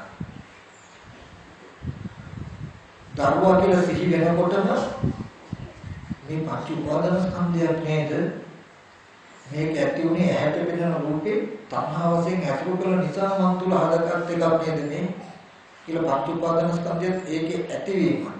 මම මෙහෙම සිහි කරද්දී ඒ දැකපු ඇහැ රූපේ දැන් නිරුද්ධ වෙලා නේද කියලා වැයට ඔබ බැලුවොත් දරුවා කියලා හැසිරෙන්න තියෙන ඉඩ නැහැ. පංච උපාදානස්කන්ධේ උපාදාන වශයෙන් හැසිරෙන්න තියෙන ඉඩ නැහැ. බැරිලා දරුවා කියලා සිහි කරනකොට මේ පංච උපාදානස්කන්ධයක් නේද මේක හැදුනේ මෙහෙම නේද කියලා පංච උපාදානස්කන්ධයේ උදේට අල්ලලා දෙන්න බැලුවොත් මොකද වෙන්නේ? ඒක ඇත්ත වෙනවා. දරුවා වෙනවා. අනේ දරුවා තනියම දන්නේ නැහැ ගෙදර. කෑවද දන්නේ නැහැ. ඉස්කෝලේ ගියාද දන්නේ නැහැ. අනුතරක් වෙයිද දන්නේ නැහැ. ඔන්න හිතලා ප්‍රිය විපයෝග දුක්ඛ අප්‍රිය සංපයෝග දුක්ඛ මොහොන් දුක්ඛකින් එකක් වෙනවා.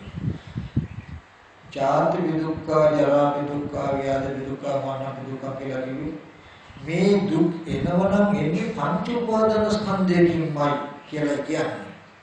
මේ එක පංච උපාදාන ස්කන්ධයෙන් මේ ඔක්කොම දුක් කියනවා කියන එකක් නෙමෙයි කියන්නේ. ඔබට ජාති දුක එනවනම් එන්නේ පංච උපාදාන ස්කන්ධයකින්මයි. ජරා දුක එනවනම් එන්නේ පංච උපාදාන ස්කන්ධයකින්මයි. මරණ දුක එනවනම් එන්නේ මේ දුක් ටික කියලා සංකීර්ණ පංච උපාදාන ස්කන්ධ දුක. මේ දුක් ඔක්කොම එන්නේ මොකකින්ද? පංච උපාදාන ස්කන්ධයකින්මයි. ඔබ ආයතන ටිකේ රස විඳගෙන නොබැලුවොත් තණ්හාවේ වාසය නොකොළොත් පංච උපාදාන ස්කන්ධේ ප්‍රත්‍යනවද? නෑ. එහෙම වුණොත් පංච උපාදාන ස්කන්ධේ නැති වුණොත් ඔබට තේරෙන්නේ ඔබට වෙන්නේ නිවන. හටගත් දේ නිරුද්ධයි කියලා නිවනට ඉතරස ගන්නවා. ජරා මරණ දුක් විඳින නිමිති ඉතුරු වෙන්නේ නැහැ. එතකොට මේ චතුරාර්ය සත්‍ය කියලා කියන්නේ මොනවද? ඇත්තට මේ ලෝකේ ආහාර ප්‍රත්‍යයෙන් හටගත් ස්කන්ධ ටිකයි පංච උපාදාන ස්කන්ධය කියන ටික තේරෙන්නේ නැතිකම හින්දා මේ නිවන වෙලා තියෙනවා. ඕගොල්ලෝ අපි පටන් ගන්න වාස්කාරය මාතික මාත උපාසකම්ම වගේ පුළුවන් නම් ගිහිල්ලා මෙන්න මේ ටික කරන්න මේ වස්තු මාසය උගලන්න පුළුවන්. ඇත්තටම මාතික නියම ලබන්න. එක දෙයක් ඔයගොල්ලෝ කරන්න වෙනද වගේ අරමුණු සිහි වෙනකොට අරමුණු උපදිනකොට ඒක උපාදාන වශයෙන් හැසිරෙන්නේ නැතුව දරුවා කියලා සිහි වෙනකොටම දැන් ඕගොල්ලෝ දන්නවා ශනිකව සිහි කරන මේ පංච උපාදාන ස්කන්ධය. පංච උපාදාන ස්කන්ධය කියනකොට ඕගොල්ලෝ ගාව අර්ථයක් තියෙනවා මොකක්ද? තමන්ම උපදවා ගන්න එක. දරුවා කියන එක දැන් දැකපු ඇහැ රූපේ සකස් කරගෙන තමන්ම හදාගත්ත එක. ඒකම පංච උපාදාන ස්කන්ධය. ඒකම යනවා ඒක ඇති වෙච්ච හැටි ඇහැට කන බොන ආහාරයෙන් හැදෙන රූපය ඇස් ඉදිරියට ආව වෙලාවේ ඒ රූපේ ප්‍රමාදීව වාසය කළ දෝෂය නිසා තණ්හාවෙන් ඇසුරු කළ දෝෂය නිසා නේද මේ දැකපු දේ තියනවා කියන හැඟීම තියෙන්නේ ආවේ. මම මෙහෙම සිහි කරනකොට දැක්ක පුතේ නිරුද්ධ වෙලා නේද කියලා බලන්න. ඔය සම්මා දිට්ඨියට කියනවා විවේක නිස්සිත, විරාග නිස්සිත, නිරෝධ නිස්සිත, වස්සග්ග පරිණාම කොට සම්මා දිට්ඨිය වඩනවා කියලා. විවේකය ඇසුරු වෙලා තියෙනවා, විරාගය ඇසුරු වෙලා තියෙනවා, නිරෝධය ඇසුරු වෙලා තියෙනවා, නිවනට නැඹුරු වෙලා තියෙනවා. ඒ සම්මා දිට්ඨිය. කාමයන්ගෙන් වෙනදා දරුවා කියලා සිහි කරනකොට කාම වශයෙන් කෙලෙස් වශයෙන් ඇති වෙන දැවිල්ලේ නැති වෙනවා. රාගෙන්වත් දේශෙන්වත් ඒ ආරම්භයේ ඇලිලා නැති වෙන්නට ඕනේ. විවේකයේ තියෙන්නට ඕනේ, විරාගයේ තියෙන්නට ඕනේ. මෙහෙම සිහි කරද්දී හටගත්තේ නිරුද්ධ වෙලා නේද කියලා නිරෝධය ඇසුරු වෙලා තියෙන්නට ඕනේ. මේ පංච උපාදානස්කන්ධය මතු මූපදින ස්වභාවයට පත් කරන්න පුළුවන්. මෙන්න මේ පංච උපාදානස්කන්ධයේ උපාදාන වශයෙන් හැසිරෙන්නේ නැත්තම් කියලා නිරෝධයට නිවනට නැඹුරුවක් කොට වඩන්න පුළුවන්. හිස්සුන් තලකඳක් වගේ කළා කියන්නේ පංච උපාදානස්කන්ධය නූපදින ස්වභාවයට පත් කරන්න පුළුවන් ඕගලන්ට. එදාට තමයි ඒ தත්ත්වයටපත් වුණාම රහතන් වහන්සේලා කියනවා කීනා જાති ඉපදීම නතර වුණා. පංච උපාදානස්කන්ධයේ ඉපදීම නතර වුණා. ජරා මරණ දුකේ ඉපදීම නතර වුණා. කන්නාඩිය ගාවට ගියොත් කන්නාඩි 100ක් 1000ක් තියලා තිබුණා. 1000කට මෙබුණත් ඒව නැති වෙන බව ඔබ අමුතුවෙන් බැලිය යුතුද? නැති වෙන බව ඔබට ඉබේම සාක්ෂාත් වෙනව නේද?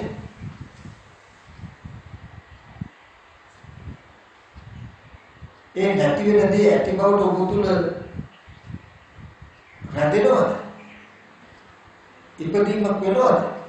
නෑ. ඒ වගේ මේ ඇහෙන් රූප දාස් ගානක් බැලුවා හටගත්ත හැම දෙයක් නිරුද්ධ වෙනවා කියන තැන ඔබ සාක්ෂාත් කරගන්න තියෙන්නේ. දැකපු හැම දෙයක්ම තියෙනවා කියලා දැනෙන මේ ගතිය ඉපදීම ඔබ නතර කරලා තියෙනවා. ජරා මරණ දුකේ ඉපදීම නතර කරලා තියෙනවා. ඔතෙන්ට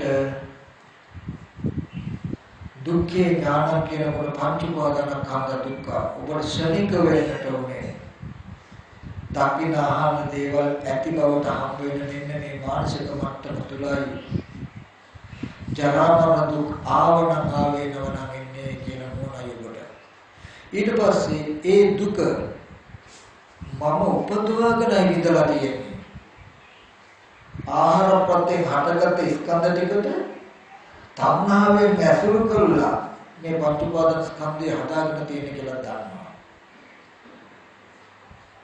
පෙනෙන හැට අරමුණු ටිකේ තණ්හාව නොයදෙන තැනට හිත ගත්තොත් මොන ගත්තොත් මේ පංච උපාදාන ස්කන්ධේ ඉපදීමක් වෙන්නේ නැහැ. ජරා මරණ දුකේ ඉපදීමක් වෙන්නේ නැහැ. මේ ගොට්ටක් හැදෙන්නේ නැහැ. භවයක් හැදෙන්නේ නැහැ. භව නිරෝධ වෙනවා කියලා තමයි දන්නවා. එයාට දුක්ඛේ ඥානති, දුක්ඛ සමුදය ඥානති, දුක්ඛ නිරෝධ ඥානති. දුක්ඛ නිරෝධ ගාමිනී පටිපදාය ඥාන. මොකද එහෙනම් මම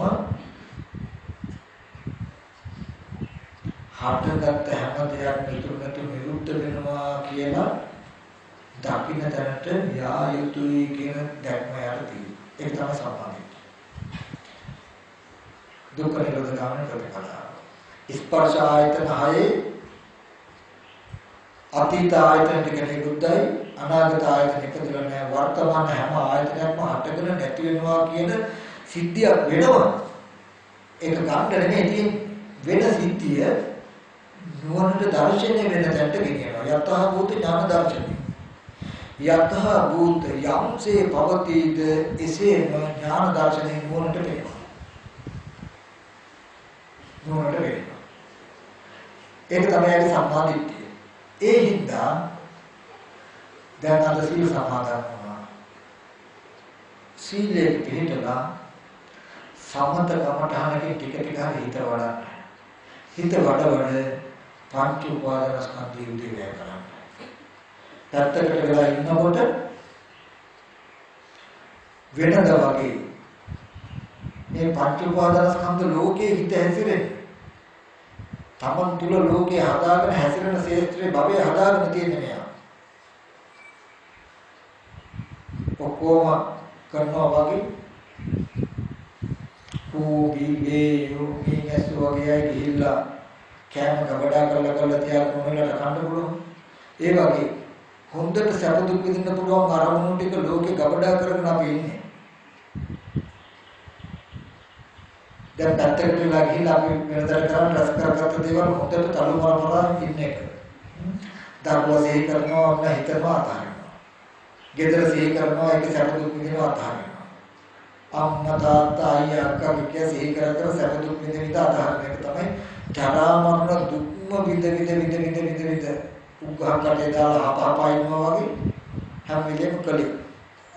ඔය තුල ඕගොල්ලන්ගේ මනස කවතුනේම බුදුහාමුදුරු දේශනා කළ කුමන හෝ දුකක් එක පැහැදිලා. ඔබේ ශේත්‍රයේ මදලසි දුකේ හැසිරීමක් තියෙනවා. දැන් දුකෙන් මිදෙන්න අපි දන්නවා. මොකද්ද? ඔබ දන්නවා හිත සිහි කරනකොට මේ පංච උපාදාන ස්කන්ධයක් නේද? මේක ඇති උනේ මෙහෙම නේද? නැති වෙන්නේ මෙන්න මෙහෙම නේද කියලා පෙන්වන්න බැරි වුණොත් උපාදාන වශයෙන් හැසිරෙනවා. උපාදාන වශයෙන් හැසිරෙනවා කියන්නේ ඇත්තම කරගෙන තලුවා. ඒක පංච උපාදාන ස්කන්ධ ලෝකයේ සජීවී. ඒක මනෝමය සිද්ධියක් කියලා පෙන්වන්නේ නැහැ කියලා සෝට. ඇත්තම කරමයි පෙන්වන්නේ. දරුවා මරුණා කියලා කාණ සද්දයක් ඇහෙන ටග්ගල සීකර කරනවා නිමිත්ත. අනේ දරුවා මැරිලා නේද කියලා අඬනවා. ඇයි?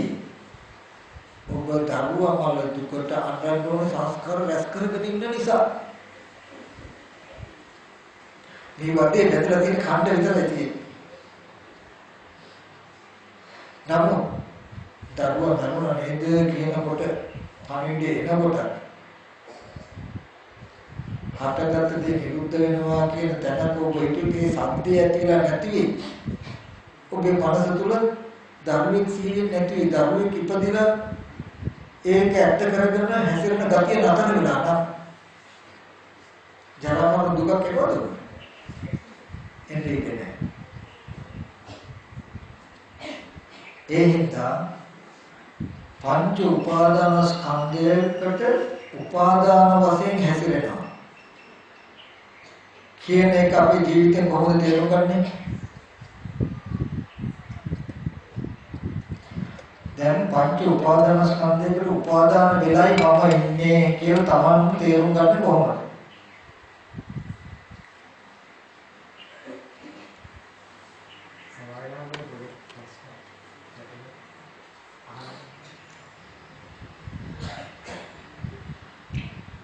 පංච උපාදාන ස්කන්ධේ උපාදානවයි ඉන්නේ කියන එක හඳුනගන්න කෙටි දෙයක් තියෙනවා. තමන්ම සිහි කරගත්ත දෙයක තමන් සිහි කරගත්ත බව නොපෙනී ඇත්තම වුණා නම් පංච උපාදාන ස්කන්ධේ උපාදාන. උපාදාන වුණොත් ඒකේ ප්‍රතිඵලය ලැබෙලා ඇති මම මේ හිතන්නේ බාහිර තියෙන දෙයක් ගැනමයි ඉන්න කෙනෙක් ගැනමයි කියන තැනකින් තමන්ට දැනෙන්නේ.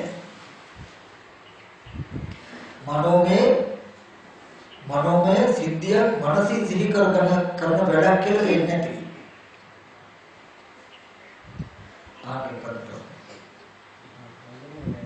දේවල් අපි ඊයේ බාහිරින් දකින්නේ ඒ මොහොතේ සීමා වෙනවා නම් දැන් උදේවල් දකිනවා නම් ඒ මොහොතේ ඇතුණා නැතුණා නම් ඒක නාමකත්තට උපාදාන කත්තට එන්නේ නැතුණාම එතනින් පාඩාවේ ගැටේ වෙනවා කියන සංඥාවෙන් ඒක විරුද්ධ වෙනවා. මම මේ සංඥාව කොහොමද කියන්නේ? මම කියන එක පංච උපාදාන ස්කන්ධයක සිද්ධාන්තයක් මිසක මම කියන තැන පණවන්න දැනක් නැති. ඇහැ නැත්තම් රූපේ නැත්තම් කන නැත්තම් ශබ්දේ නැත්තම් නාසය නැත්තම් ගන්ධය නැත්තම් දිව නැත්තම් රස නැත්තම් කය නැත්තම් පොට්ටබ්බේ නැත්තම් වේදනා සංඥා සංඛාර විඥාන නැත්තම් මම පනවනවා. ඔබට මම පනවන්න අද මේ ප්‍රශ්නේ තියෙන්නේ මේ මම පනවන්නේ පංච උපාදාන ස්කන්ධය. පංච උපාදාන ස්කන්ධය ඉපදීම නතර වෙනකොට ඒ තමයි පුද්ගල භාවයෙන් ඉපදීම. සත්ත්ව භාවයෙන් ඉපදීම. ජරා මරණ දුකෙන් ඉපදීම. ඔබට ඇහැ ඇති බවට, රූපය ඇති බවට, අතපය ඇති බවට දැනෙන මේ ශරීරයේ මේවා ඇති බවට දැනෙනවා කියන්නේ පංච උපාදාන ස්කන්ධය. ඒකද මනෝමය කරලා තියෙන්නේ. මේ පංච උපාදාන දැකපු දේ හටගෙන නිරුද්ධ වෙද්දී නිරුද්ධ වෙන බව නොදැන ඇති බව සිහි කරගත්තම අවිද්‍යාවපච්ච සංඛාර.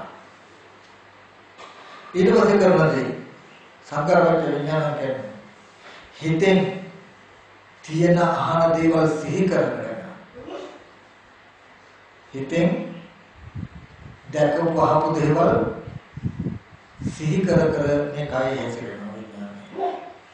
ඒ හිත මේ කයට කියනවා ඕක කියලා. රූපේ සිහි කර කර මේ කයේ හැසිරෙන ගතියට කියනවා ඕකසාරය කියලා. හරියට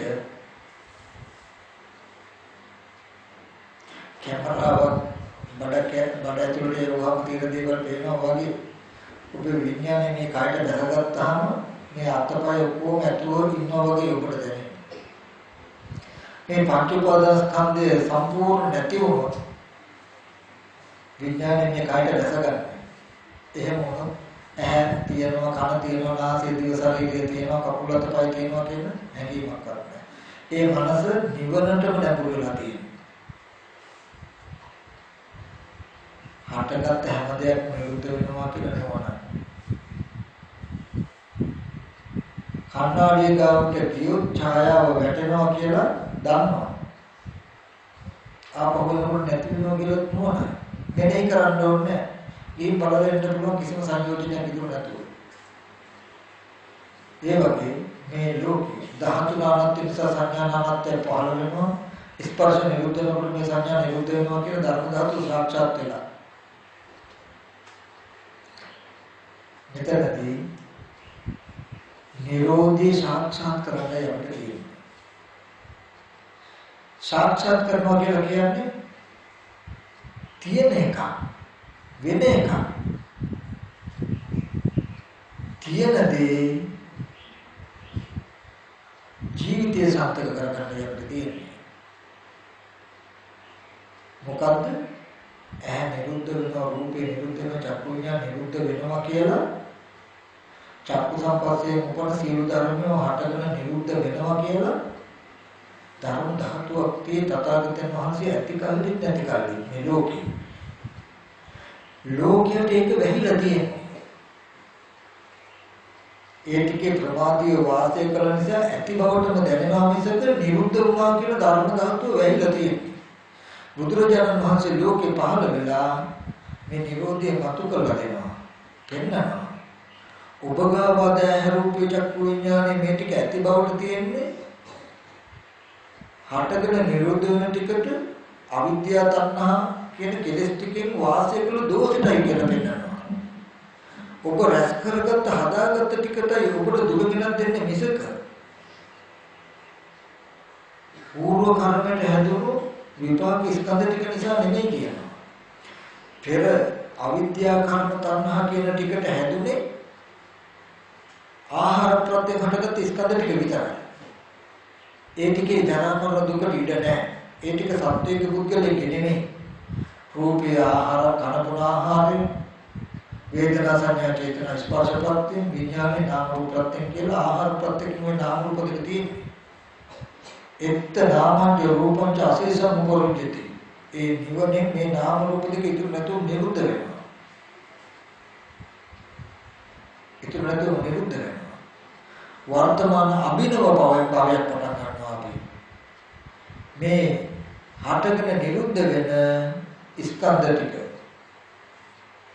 හටගෙන නිරුද්ධ වෙනවා කියන එක නොදන්නාකම තමයි අවිද්‍යාව. අවිද්‍යාව නතර වෙන්නේ නිවනින් විතරයි. හටගෙන නිරුද්ධ වෙන බව දකින්න තැන සාක්ෂාත් වෙන තාත්ම අවිද්‍යාව තියෙනවා. අවිද්‍යාව කියන්නේ හටගෙන නිරුද්ධ වෙන බව සාක්ෂාත් වෙලා නැහැ. අවිද්‍යාව නැති වුණොත් නිරෝධය පේනවා. හටගෙන නිරුද්ධ වෙන බව සාක්ෂාත් වෙනවා. හටගෙන නිරුද්ධ වෙන බව සාක්ෂාත් නොවන තාක්ම අවිද්‍යාව තියෙනවා. එතකොට භවයේ ආරම්භකය, සසරේ ආරම්භකය, සසරේ පටන් ගන්නවා අවිද්‍යාව.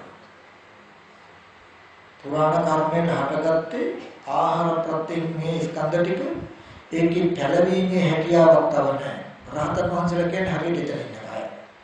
කාය කෙලවර කොට ඇති, දිවි කෙලවර කොට ඇති වේදනාවක් විඳිනවා. ඒ ටිකද හටගෙන නිරුද්ධ වෙනවා. ඒ තුල ජරා මරණ දුක් විඳින්න රැස්වීමේ හැකියාවක් නැහැ. ඇති බවට පැවතීමේ හැකියාවක් නැහැ. නමුත් ඒ හටගෙන නිරුද්ධ වෙන ස්කන්ධ ටිකේ ඒ නිරෝධය සාක්ෂාත් වෙන තැනට මනස නොගිය කියලා කියන අවිද්‍යාව. අවිද්‍යාවෙන් රස විඳ ගැනීම බලනවා. එතකොට ඔය පංච උපාදානස්කන්ධයේ ඇතිවීමට පෙන්න තණ්හාව ගත්තාම කාම තණ්හා, භව තණ්හා, විභව තණ්හා කියන තුන් තණ්හාවයි. ඒක පංච උපාදානස්කන්ධය හැදෙන්න තියෙන නිසා පංච උපාදානස්කන්ධය ඇතුලේ ඉඳන තණ්හාව නෙමෙයි. ඒකේ තරුවා කියලා සිහි කරනකොට උඹට තණ්හාවක් ඇති වෙනවනේ.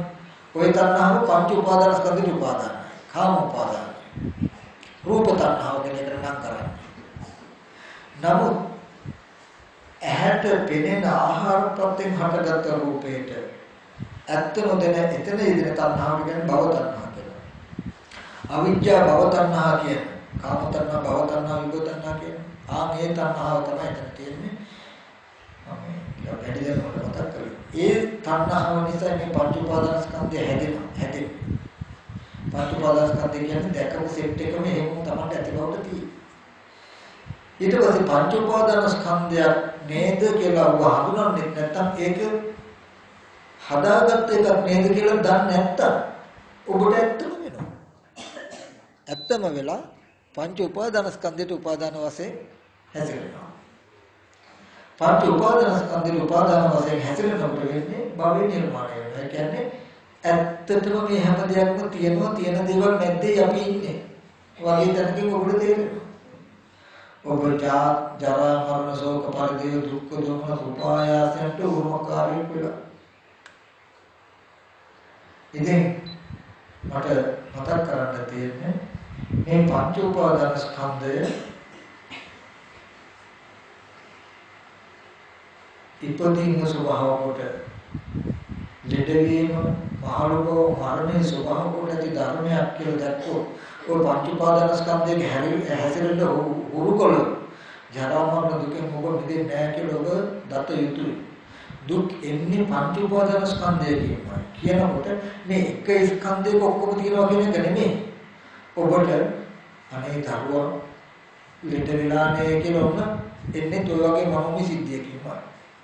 අනේ අපි අම්මා මැරිලානේ කියලා එන්නේ ඔය වගේ සිද්ධියකින්මයි. අනේ මම දැන් මහලුයිනේ කියලා එන්නේ ඔය වගේ සිද්ධියකින්මයි. ඔබට මේ දුක් එන්නේ පංච උපාදානස්කන්ධයකින්. එක ස්කන්ධයක් ඇතුළේ මේ ඔක්කොම තියෙනවා කියන එක නෙමෙයි. හොඳට බලන්න ජීවිතයේ සැබෑම දේ නෙමෙයිද කියලා. අපි මේ දුක් විඳින්නේ පංච උපාදානස්කන්ධයකින්. ඒක අපේ අවිද්‍යාව තණ්හා කියන දෝෂයට නිර්මාණය කරගන්න තියෙනවා. ඒ දුකෙන් මිදෙන්න පුළුවන් මොකද අවිද්‍යාව තණ්හා කියන දෝෂය අයින් කළොත් මේ පංච උපාදානස්කන්ධය රැස් වෙන්නේ. අර මහා තණ්හා සංකේ සූත්‍රයේ මධ්‍යම නිකායේ මම කියලා තියෙනවා ඒක ඉතිසෙල්ලා. ඇහැ රූප චක්කු විඥානේ මේ ටිකේ ඇත්ත ඇති හැටි නොදන්නකොට නොදකින්නකොට ඇහි රූප චක්කු විඥානේ සාරජ්‍යති සතුටු වෙනවා හැලෙනවා. සතුටු වෙන සංයුක්තස බැඳෙනවා. සංයුක්තස සමුල්ලස. එතකොට සිහිමුලා වෙනවා. එතකොට ආස්වාදයෙන් බලනවා. බලනකොට වෙන්නේ මොකද්ද? ආයතින් පංච උපාදානස්කන්ධ උපචයන් ගන්න. පංච උපාදානස්කන්ධය රැස් වෙනවා. පුනර්භවයේ පිණිස පෞද්ගලික තණ්හාව වැඩෙනවා. දැන් පංච උපාදානස්කන්ධය රැස් වෙනවා කියලා කියන්නේ දකින්න අහන හැම දෙයක්ම ඇති බවට ඔබ තුල දැනුම් ප්‍රසය ගොඩනගෙනවා. අද ඔබ නොදන්නා දෙයක් දැනගත්තාම ඒක ඔබේ දැනුමට එකතු වෙනවා. ඇහැ රූප චක්කු විඥානේ ඇත්ත ඇති හැටි දන්නේ දකින්නේ එහි ඇලෙන්නේ නැහැ. ඇලෙන්නේ නැත්නම් බැඳෙන්නේ නැහැ. බැඳෙන්නේ නැත්නම් සියමුලා වෙන්නේ. ආදීනව දකින්නේ. ඒතකොට වෙන්නේ මොකද්ද? පංච උපාදානස්කන්ධ අපචයන් ගන්න. පංච උපාදානස්කන්ධේ පිරිහීමට යනවා. බලන්න හොඳට ආයතන ටිකේ රස විඳ ගැනීම මොනව බලනකොට පංච උපාදානස්කන්ධය රැස් වෙනවා. රස විඳ ගැනීම බලන පංච උපාදානස්කන්ධේ පිරිහෙනවා. මේ ආයතන ටික ප්‍රතිසන්දි වශයෙන් ලැබුණු ආහාර ප්‍රත්‍යයෙන් හටගත් ස්කන්ධ ටික පංච උපාදානස්කන්ධයට දාගන්න එපා. ඒ ටිකේ තමයි කෙලෙස් දුරු කළ ජීවිත වෙන්න තියෙන්නේ. පංච උපාදානස්කන්ධ දුක මේ දුක්ඛේ පංච උපාදානස්කන්ධයයි කියනකොට මේ බුදුරජාණන් වහන්සේ දේශනා කළේ අනුපාදා පරිනිර්වාණයට. අනුපාදා පරිනිර්වාණය කියන්නේ මොකද්ද? ඇහැ උපාදාන වශයෙන් නොගෙන රූපේ, ඇහැ රූපේ, කන ශබ්දේ, නාසය ගන්ධේ, දිව රස, කය පුට්ටක මන ධම්ම කියන ආයතන හය උපාදාන වශයෙන් නොගෙන මිදෙන්න වෙන්නේ. හටගෙන නැති වෙනවා දැක්කම කියනවා. ඉතින් මේ කියපු ධර්මතා ටික සියුම් ඒ වගේම ගැඹුරු. හැබැයි කල්යාණ මිත්‍ර සද්ධර්ම ශ්‍රවණේ මේ නිරෝධයට මගක් අහලා දැනගත්තාම ඊට පස්සේ සීල සමාධි සීලයක පිටලා හිත වඩ ওই ධර්මයේ ටික ටික මෙනෙහි කරනකොට කියනවා කල යෝනිසෝ මනසිකාරයේ ධර්මානුධර්ම ප්‍රතිපත්තිය. ඔය හතරට කියනවා සෝතාපට්ටි අංග කියලා. සෝවාන් ඵලයට පැමිණෙන්න අංග. ඔය හතර තියෙන කෙනා යන්තම් හරි තේරුවා. එයාට සද්ධානුසාරී කියනවා. සද්ධාාවක් නැත ඇත්තටම මෙහෙම ධර්මයක් තියෙනවා නේද? ඇත්තටම නිවන සාක්ෂාත් කරන්න පුළුවන් නේද? මේ පංච උපාදානස්කන්ධ දුකෙන් මිදෙන්න පුළුවන් නේද කියලා. පංච උපාදානස්කන්ධ දුක්ඛ කියලා දුකේ ඥානනෝട് පංච උපාදානස්කන්ධේම දුක්ඛ සමුදය ඥානම් කියනකොට මේ පංච උපාදානස්කන්ධ දුක මම හදාගත්ත එක මෙන්න මේ විදිහේ වැරදි හැසිරීම. දුක්ඛ නිරෝධය ඥාන මෙන්න මේ වැරදි හැසිරීම නැති කළා නම් මේ පංච උපාදානස්කන්ධ දුක නිරුද්ධ වෙනවා. දුක්ඛ නිරෝධ ගාමී පාටිපදාය ඥාන එන ස්පර්ශායතන හයේ ඇත්ත ඇති දැක්ක යුතුයි. යම් කිසි සම්පේදම සම්බන්ධ නිරෝධම කියන තැන සාක්ෂාත් කොට යුතුයි. කියන තැන දැකලා ඒක දකින්න සීලයක පිළිපදලා සමතකමට අනක හිත වඩවල නුවණින් සමාධියට අනුව මෙනෙහි කර ඉන්නවනම් පංච උපාදානස්කන්ධයකට උපාදාන වෙන්න දෙන්නේ උපාදාන මුජරාවම දුක වෙනවා. දරුවා සිහි වෙනකොට සිහි වෙනක දරුවා කියලා ඇත්ත වුණොත් ජරාමරණ දුක ඔබට ලැබෙයි. පංච උපාදානස්කන්ධ උපාදාන වුණොත් ජරාමරණ දුක වෙනවා. සිහි වෙනකොට සිහි වෙන දේ ඇත්තටම ඔබට ඉඩමක් වෙනක් වුණොත් ඔය ඉඩම වෙන නැතිවීම අහිමිවීමේ දුක ඔබට එයි. සිහි වෙන ආරම්භ ඥාතිවරේ වුණොත් ඔබට ඒ ඥාතිවරය ලැබීම නොලැබීමේ දුක ඔබට එයි. ඒ හින්දා සිහි වෙනකොටම ඒක ගන්න එපා. ඒක ඇසුරු කරන්න එපා. උඩටට ගේනන්න. සිහි වෙනකොටම මේ පංච උපාදානස්කන්ධය මේක හදාගත්තේ මෙන්න මේ දෝෂෙටයි කියලා උදේවැය වෙන්නන්නේ. උපාදාන වශයෙන් හැදෙන්න තියෙන ඉඩ නැහැ. ඒ විදිහට කරනකොට උපාදානස්කන්ධي උපාදානයේ ටික ගෙවෙයි. උපාදානයේ වශයෙන් හැදෙන්නක සම්පූර්ණ නැති වෙනවා කියලා කියන්නේ නිරෝධි සාක්ෂාත් වෙලා හටගත්ත දේ නිරුද්ධ වෙනවා කියන කෙලෙස් මල නැති කෙලෙස් රජස් නැති ධම්ම හැවකට පහළ වෙනවා. එතකොට ඔන්න ඔය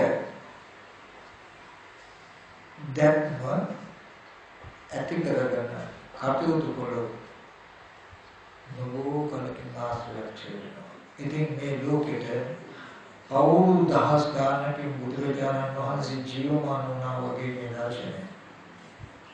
මේ දර්ශනයට සාපේක්ෂව ඇත්තට වූ නිරෝධය පිළිගන්නේ නැතුව රාජ්‍යච්ච පංච උපාදානස්කන්ධ ලෝකයේ ඇත්ත කරගෙන ලෝකයේ ඇතුළේ නිස්සාරණයක් හොයනවා මේ ඔක්කොම. ඒ ලෝකයේ ඇතුළේ ඉඳගෙන සිල් පුරනවා සමාධි වඩනවා විදර්ශනා කරනවා. ඒ ලෝකයෙන් මිදෙන්න කටයුතු කරන බවක් කොහොමද මේ නෙමෙයි. වර්තමානයේ මම දන්නේ මම දකින්නේ මේ රටෙන් පිට වෙන රටකවත් තියෙනවද කියලා මේ දර්ශනය. අද හොඳට මතක තබා ගන්න ලෝකෙට බුදුහාමුදුරුවෝ නැවත පහළ වුණා වගේ මේ දර්ශනය. අද ඇසලපුර වසලස්වක් පොහොය දවසේ අමූර්තේ පණිවිඩයේ ලෝකෙට ආවේ මේ ලැබුණු වාරණේ. අද මේ පණිවිඩය කියන කවුරුවත් කිසි කෙනෙක් කිසි තැනක් මේ රටේවත් දැකලා තියෙද? දැකන්නේ මම වතාවනේ. ඒ නිසා දැන් මේ දර්ශනය ආරම්භ වුණොත් තථාගතත්ව වේදිතු ධම්ම විනය විරෝධ විරෝධිතින පරිච්ඡන්න. තථාගතයන් වහන්සේ ධර්මයේ එක දෙයක් තියෙනවා. විරුද්ධව බබලනවා. නැසුනේ බබලන්නේ. මේක විරුද්ධව ව්‍යාප්ත වෙලා බබලන තත්ත්වයටපත් වෙලා මිසක සාධනය කෙරෙන්නේ නැහැ. රහතන් වහන්සේලා විහිවි මේ ලෝකේ මේ වගේ දර්ශනයක් නැතුව අද පෙළදහම වැරදි කියලා පෙළදහම නැති කරන්න ඕනේ කියලා පද පෙරල මේ කතා කරලා ආසන විනාශ කරන කතාවක්. ජීවමාන බුදුරජාණන් වහන්සේ පිරුණෝ පාරණ වට්ටුවට කටයුතු කරන්න හදනවා. ඉතින් මේ පණවිඩේ මුළු ලෝකෙටම යවන්න නිවන් දකින්න අවංකව මොන හරි කරන්නේ නැතුව මේ දෙන්නම සිද්ධාන්තය ඇත්තද කියලා බලන්න. මේක හරිද වැරදිද කියන එක අපිට තියෙන්නේ දේශනා කරන හාමුදුරුවෝගේ තරාතිරම් මත පෙළදහම තරාතිරම් මත නෙමෙයි. අපිට ආදේශ කරලා බලනකොට තම තමන්ට ඇත්තද කියන එක මත. මේ සිද්ධාන්තය මේ ධර්ම ස්වභාවය තම තමන්ට ආදේශ කරලා බලාගත්තාම දුක නෙවෙයි. ඇත්තටම මම කියන්නේ වචන ටිකක් පද ටිකක් හැමෝම හරි වටිනවා තාම හරි ශෝකේ දහම කිය අනිත් කෙනෙකුට පණ්ඩිය කියන්න එපා. නමුත් ඒ අහගත්ත වචන ටිකෙන් ඒ අහගත්ත ධර්මයෙන් ඇත්තටම තමන්ගේ රාග දේශ මොහ දුක් ගිනි නිවිලා තියෙනවා. තමන්ගේ ජරා මරණ දුක් නිවෙයිනා නිවෙන බව පෙනෙයිනා. අන්න මේ ධර්ම හරි කියලා තව කෙනෙකුට කියන්නේ ඒක සාධාරණයි.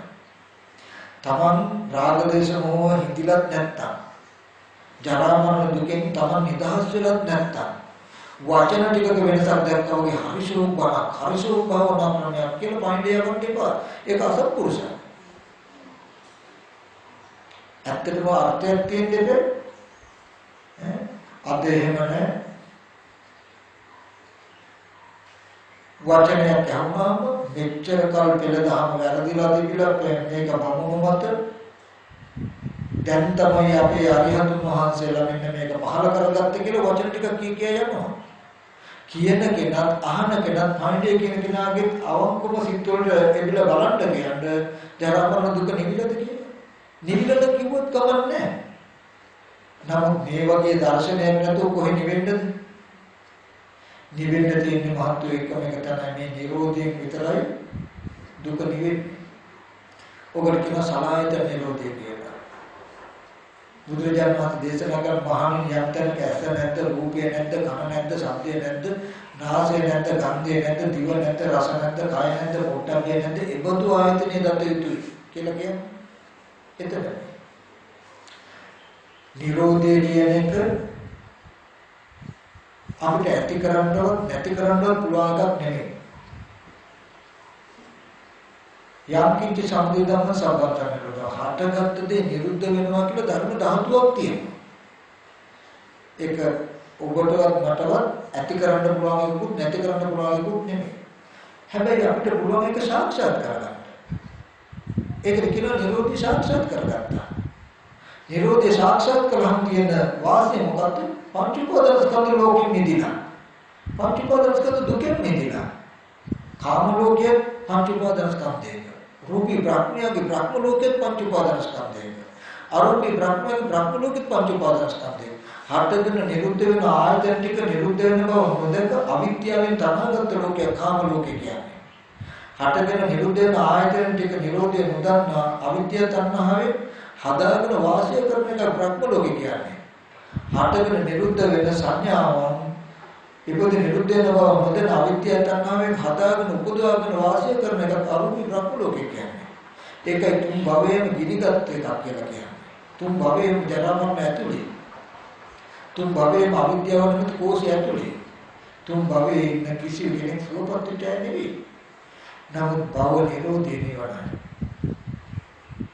හටගත් හැම දෙයක්ම නිරුද්ධ වෙනවා කියන ධර්ම ධාතුවට පැමිණිලා කාම භවයේ දිය වෙලා යනවා, රූප භවයේ දිය වෙලා යනවා, අරූප භවයේ දිය වෙලා යනවා. මේ භවගාමී සසර ගෙවා ගන්න බැරුව ඔබත් මමත් ආවේ ලේසි පහසු ගමනක් නෙමෙයි. කෙරක් නොපෙනෙන කෙලවරක් නැති දීර්ඝ සංසාර ගමන අපි ආවා. දුක්ඛේ ඥානං දුක්ඛ සමුදය ඥානං දුක්ඛ නිරෝධේ ඥානං දුක්ඛ නිරෝධ ගාමී පටිපදා ඥානං කියන ටික නැති හින්දා ඒ ටික පෙන්වන ශාස්ත්‍රඥ වහන්සේ නමක් හම්බ නොවුණු හින්දා ඒ සසර පෙරපිනකට ලෞතර බුදුරජාණන් වහන්සේ ජීවමාන කාලය මගේ බුදුහාමුදුරුවෝ ජීවමානයි කියන එක තියෙන ධර්මයේ පිටකේ ආනන්ද ඔබටම යම් ධර්මයක් විනයක් දැනෙවුවා නම් ඒ ධර්ම විනය දෙක මාගේ ඇලෑමෙන් ඔබට ශාස්ත්‍රඥ වහන්සේ වෙයි කියලා පෙන්වනවා නම් ඒ ශාස්ත්‍රඥ වහන්සේ මේ පිටකයේ තුල වැඩ සිටින්නේ. ඉතින් ඒ ජීවමාන බුදුහාමුදුරුවෝ හම්බ වුණා, අපිත් මිනිස්සු වුණා, සද්ධර්මයේ වටපිටාවකුත් හම්බ වුණා. අපිට ඒකේ ප්‍රතිඵලය තමයි මෙහෙම හරි වචනයක් අහකට හම් වෙච්ච එක. මේ ටික අහගන්න බැරුව අපි අනන්ත පරිමාණ සසර කාලයක නැති. ඒ නිසා මේක මහා වස්තුවක් කොට දකින්න මේ අර්ථය අහිංසක ලෝකයේ දුක නිවෙනවා. අපේ ඇස්වල කඳුළු නිවෙනවා. පාඨාචාරාවට දරුවෝ නැති වෙච්ච දුක, ස්වාමියා නැති වෙච්ච දුක, සහෝදරය නැති වෙච්ච දුක, දෙමව්පියෝ නැති වෙච්ච දුක නිවන්න තරම් හේතු සම්පatti ගුණ මේ වගේ ධර්මයක් තිබුණේ නැහැ. කිසා ගෝත්‍රි වගේ දරුවෝ ශෝකයෙන් පිස්සුවෙන් අම්මාගේ මනස දුවපත් උනේ. තමන්ගේ වරද හෙලි කරගන්න පුළුවන්, තමන්ගේ මෝඩකම හෙලි කරගෙන පංච උපාදාන ස්කන්ධ දුකේ කලකිරෙන්න පුළුවන් මෙබඳු විරාග ධර්මයක් තිබුණේ නැතයි. විරාගෝ සෙට්ඨෝ ධම්මන ධර්මයන් අතර විරාග ධර්මයේ ශ්‍රේෂ්ඨයි. ඉතින් ඒ නිසා ලෝකයට නිවනේ පණිවිඩය මුදා හරින්න කියලා දෙන්න ඒක අප්‍රමාදී ඕගොල්ලෝ ටිකක් කරන්න. ඔයගොල්ලන්ට තේරෙයි මොන තරම් සහැල්ලුවක්ද කියන එක. පංච උපාදාන ස්කන්ධයට උපාදාන වශයෙන් හැසිරෙන්න ඉඩ දෙන්න එපා. නතර වෙන්න දුකකින්මයි. ස්වාමීන් සිහි වෙනකොට මේක පංච උපාදාන ස්කන්ධය කියලා ඕගොල්ලන්ට සිහි කරගෙන ඒක උදේවැය බලන්න දරුණු ඒක ඇත්ත කරගෙන හැසිරලා අවසන් වෙන්න දුකේ. එහෙම පංච උපාදාන ස්කන්ධයක උපාදාන වශයෙන් හැසිරලා ජරා මරණ දුක තමන් කරා වමුවා නොගන්නයි සමාධිය තියෙන්නේ. ස්කන්ධයේ උදේවැය තියෙන්නේ. ඔන්න ඔය ටිකම විතරක් කියලා දෙන්න. ඒ වගේම මේ පිළිපොතුලත් දක්ෂ වෙන්නට ඕනේ.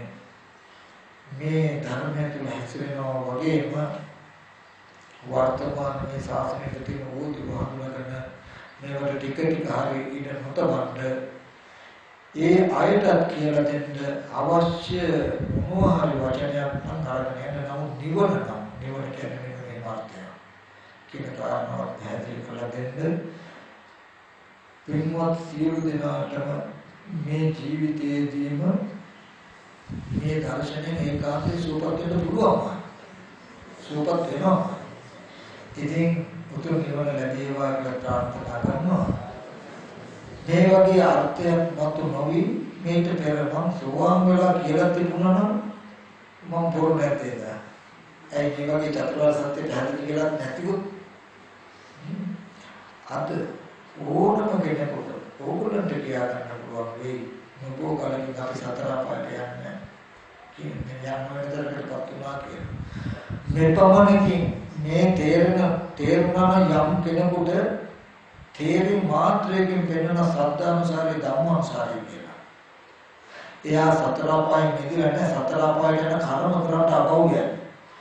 එයා සෝවාන් ඵලයටපත් වෙනකම් කල්පවත් විනාශ වෙන්නේ. තිතකපි පුද්ගලයෙක් වෙනවා. එච්චර බලසාරයි මම වෙන්නපු ධර්මයේ එච්චර ගැඹීරයි. එච්චර වටිනවා. ඒ නිසා මේ දුර්ලභ අවස්ථාවෙන් ප්‍රයෝජනයක් ගන්න හැමදෙනාම වීඩියෝ කරලා මාතික මාත වගේ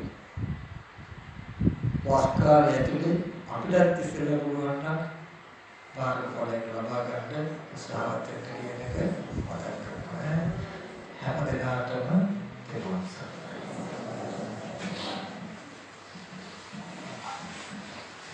ආකාශත්තා චුම්මත්තා දිවානාගා මහිත්‍තිකා පුඤ්ඤන්තං අනුමෝදිत्वा චිරන් රක්ඛන්තු බුද්ධ ශාසනං.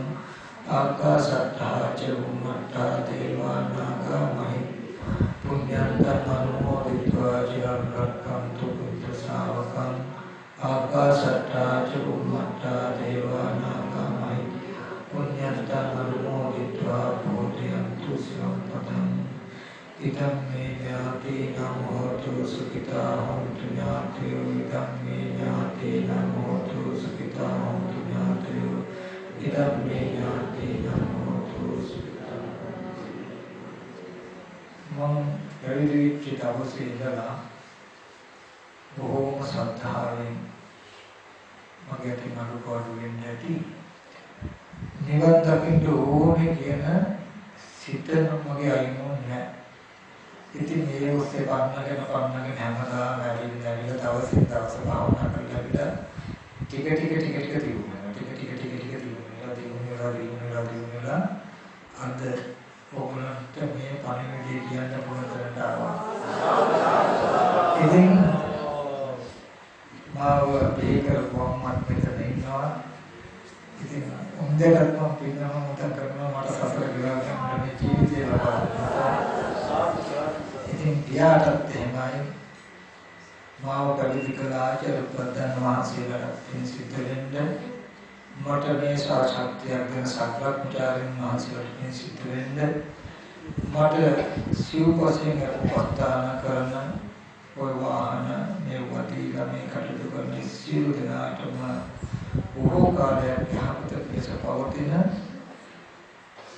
යුතුයකමක් මම හැමදෙනා වෙනුවෙන්ම මට කරන්න පුළුවන් යුතුයකමක් මෙවුනොත් මම කළා දුන්නා කියලා මතක් කරනවා. මේ කුසල් ඒ සියලු දෙනාටම අනුමෝදන් කරනවා.